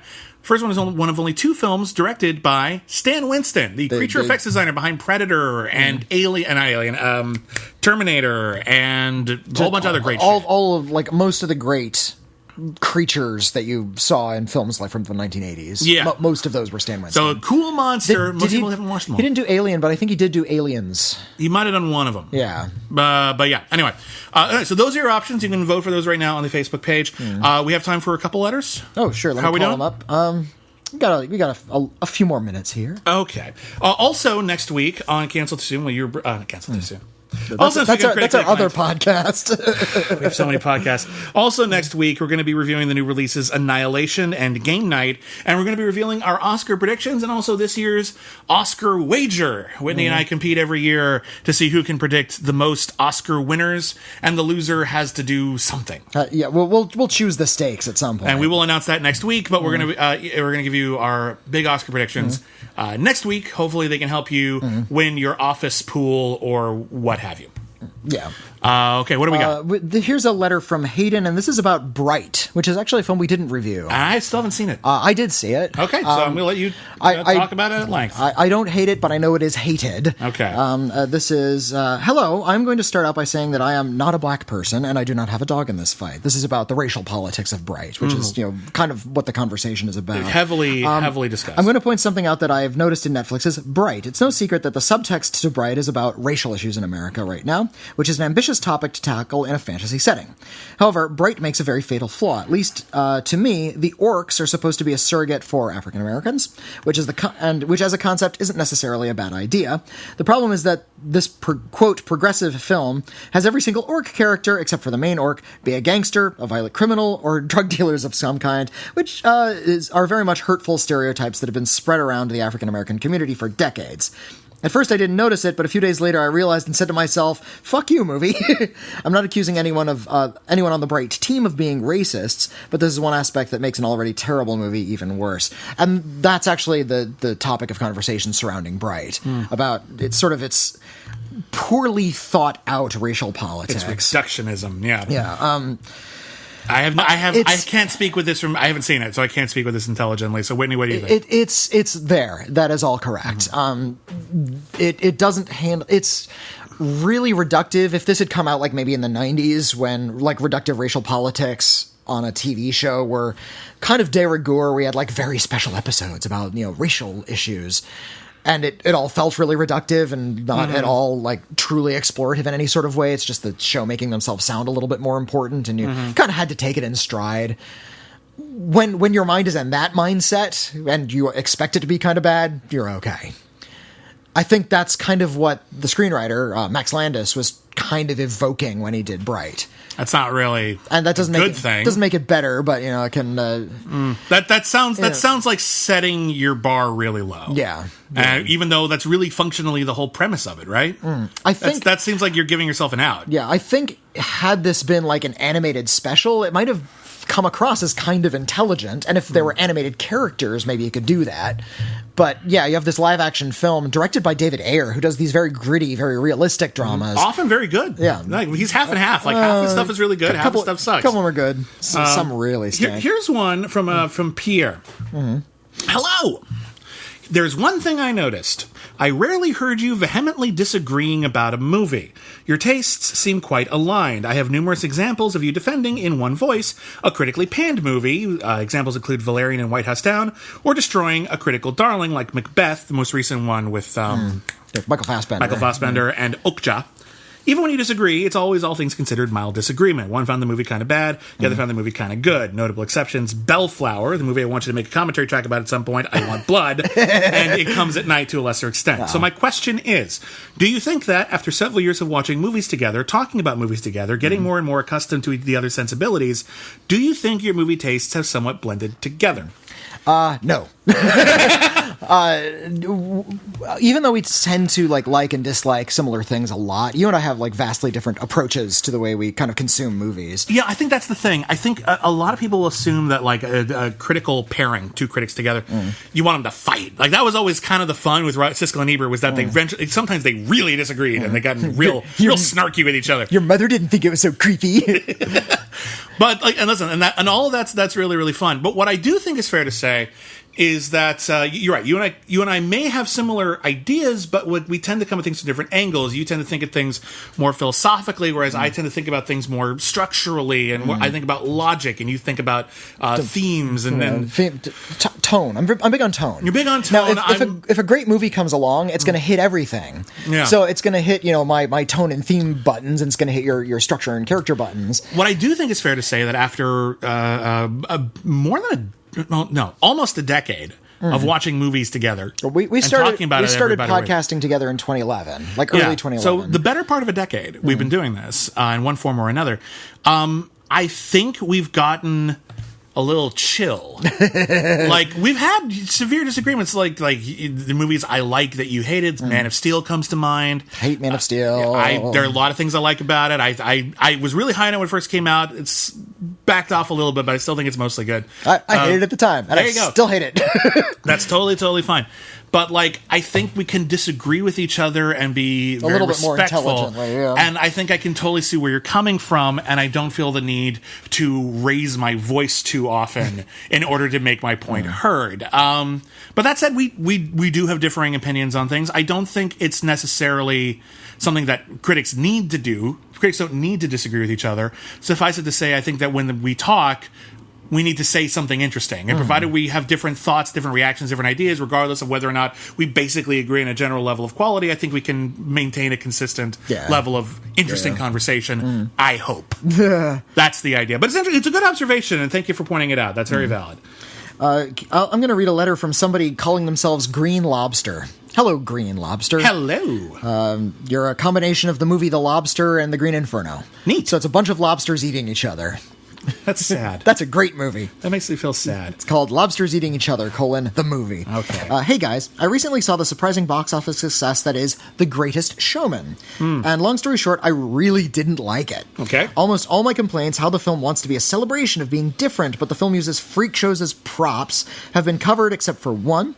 A good majority of the songs are the same, and there's little to no progression in them. If you played a random song from the soundtrack and asked me at what point in the film does this song come in, I would have had a hard time telling you. This mainly comes from the fact that none of the songs really connect to the story, besides a few. I know you guys aren't the biggest fan of this movie, but if you look at La La Land, there's a clear progression in the music, and all of them tie into what's happening. Very few of them work out of context. In The Greatest Showman, all the songs feel like they were made to be number one radio hits, rather than to actually progress the story. The only song that actually progresses the story is the song The Other Side, and this song directly ties into the story. Hugh Jackman is trying to convince Zac Efron to join his circus, and not some vague belief in yourself song that only kind of ties into the story. Sure. That's fair. Okay. I like The British Showman, but you're right. It's not, as musicals go, it's not particularly nuanced or sophisticated. Well, however, the notion of a song requiring to move the plot or even the tone forward in a musical is actually kind of a novel concept, only going back to the 1950s. Before that, you'd had stuff like Cole Porter musicals, stuff like Anything Goes, or Showboat, where the show would stop and you would have what was essentially a number one hit. Cole Porter song. You probably know Cole Porter songs that you didn't know were from a musical. And actually, there's a lot of, some of the best musicals ever made are what we would call today jukebox musicals, just maybe the songs weren't out yet. They just had this whole catalog of music, and they just picked. That's how Singing in the Rain happened. Most of the songs in Singing in the Rain are not original songs. So pointing to that aspect of The Greatest Showman as a weakness isn't necessarily a weakness. It wasn't until it's not necessarily a strength. It's not necessarily a strength, but it wasn't until Oklahoma came out, the Rodgers and Hammerstein musical. Stop flying the couch. That there was hold on. Sorry, Sergio. Stop. Back to Oklahoma. Yes. There was finally a conscious effort to tie the songs into the story. Oklahoma is revolutionary in so many ways, and I think you need to go back and see Oklahoma, like, listen to the soundtrack. The film version's all right, but if you can see a production of Oklahoma, you'll actually be seeing a lot really being exploded and undone. Oklahoma was revolutionary in the way it treated music in musicals, and since then, a lot of people have come to expect that. And I don't think that's necessarily needed for a great musical. I think it's okay, provided you have the right tone, you have the right cast, and a good amount of talent, and a good amount of spectacle, it's okay to hunker down with something like 42nd Street, which is just a bunch of really great songs peppered throughout an otherwise bland story. Look at, Fred Astaire and Ginger Rogers movies. The story doesn't matter. It's the songs and it's the dancing. The story is just this limp connecting material. And when you're going to a film, sometimes the greater thrill is seeing the virtuosity of a performer. You want to see a good song sung by a good singer dancing really, really well in real time on camera. And that can be enough because that's all true. That's all real. That's all ecstatic truth. So La La Land isn't necessarily stronger because the songs do that. Actually, I think the songs kind of stink in La La Land. There's one or two that I like, but yeah. The number one hit show of this big, very clearly empty spectacle and this celebration of emptiness that was P.T. Barnum's life kind of plays into the tone of that movie. Yeah. So I think the use of music is actually better in something like The Greatest Showman than it is in La La Land. Okay, let's do one more. This is from, because you got to go. You got to go to work. Yeah, I do. Here's this one from Topher.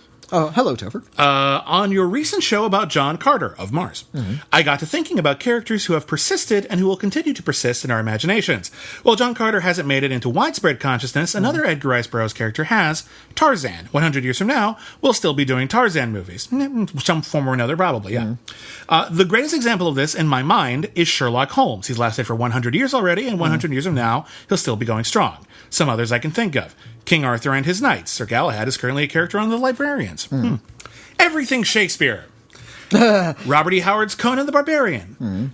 Of all the modern characters, I think Doctor Who has the best chance of remaining. I certainly don't expect to see a reboot of McDreamy 100 years from now.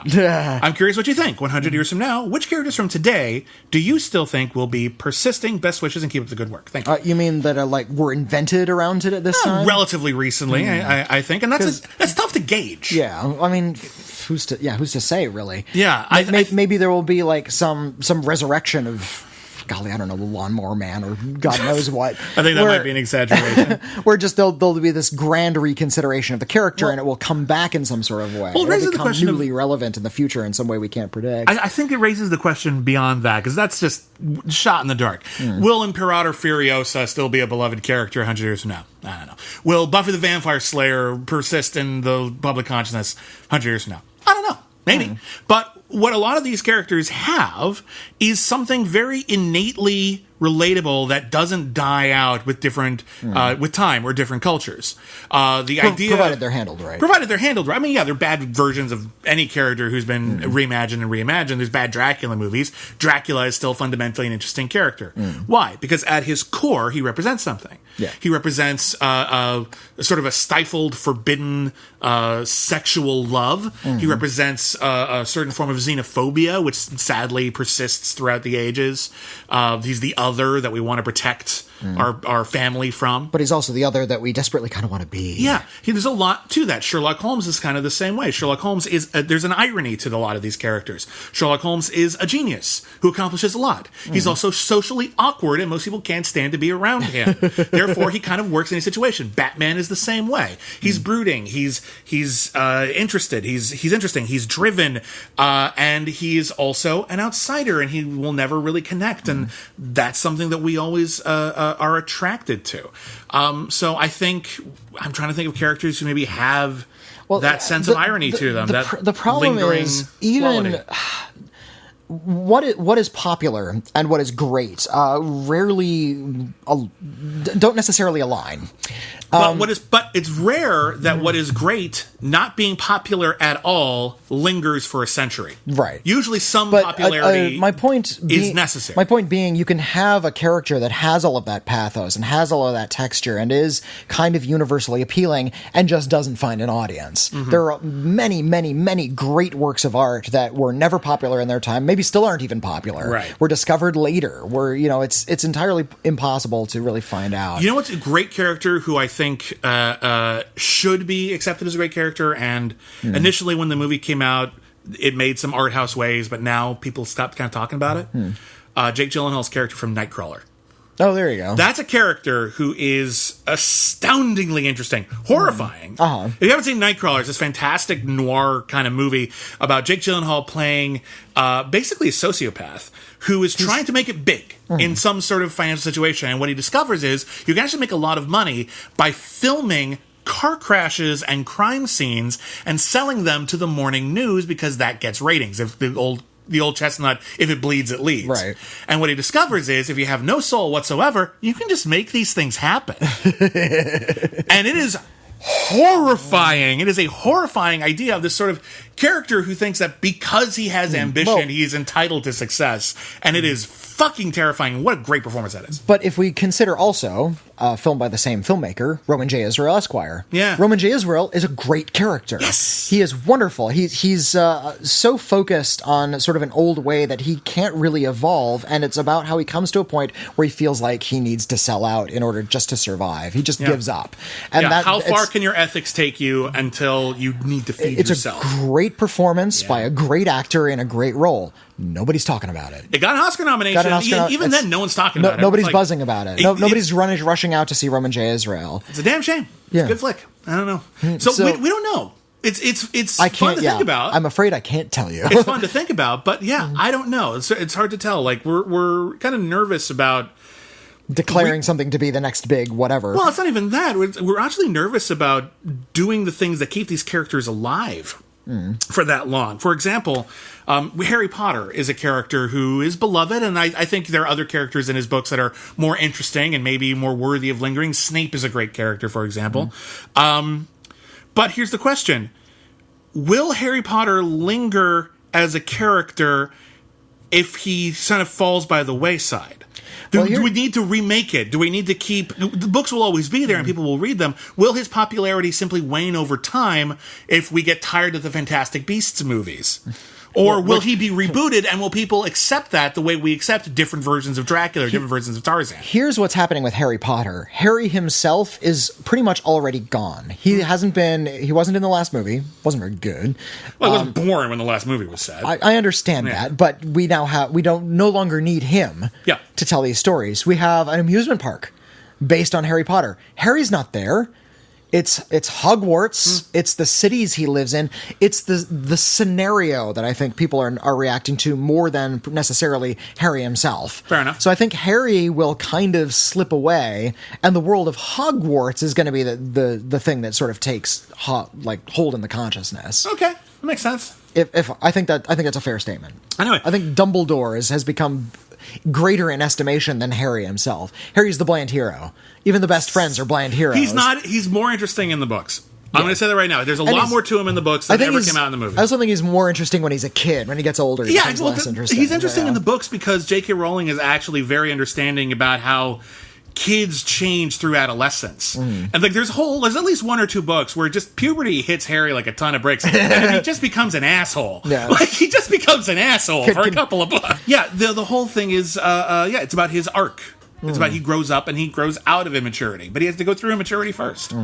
That was a good character. Anyway, I like Harry Potter. All right. I digress. Anyway, that's it for Critically Acclaimed. Again, you can vote for the horror franchise we're going to review in its entirety at the end of next month, right now on the Schmoville Facebook page. You can check us out next week when we review all of the Herbie the Love Bug movies and also Annihilation, Game Night, a whole bunch of other stuff. You can listen to our other podcast, Canceled Too Soon, where we review television series that lasted only one season or less. This week we're reviewing a little series, it was a failed pilot actually, called Poor Devil, starring Sammy Davis Jr., Christopher Lee, and Adam West. It's about selling your soul to the devil. And Jack Klugman. And Jack Klugman. Don't forget Jack Klugman. I hope you know who Jack Klugman is, because you should. But you can find out all about it on the latest episode of Cancel Too Soon. Check out all the other shows on the Schmoes Know iTunes feed. If you haven't listened to the rest of them already, please do. There's a lot of good shows out there. Check out the Movie Trivia Schmoedown. Witney was on a recent episode. I got a big match coming up with Drew McQueenie of the podcast 80s All Over in the next couple of weeks. Check us out on Twitter. I'm at William Bibbiani. I'm at Witney Seibold. And never forget everyone's a critic, I guess.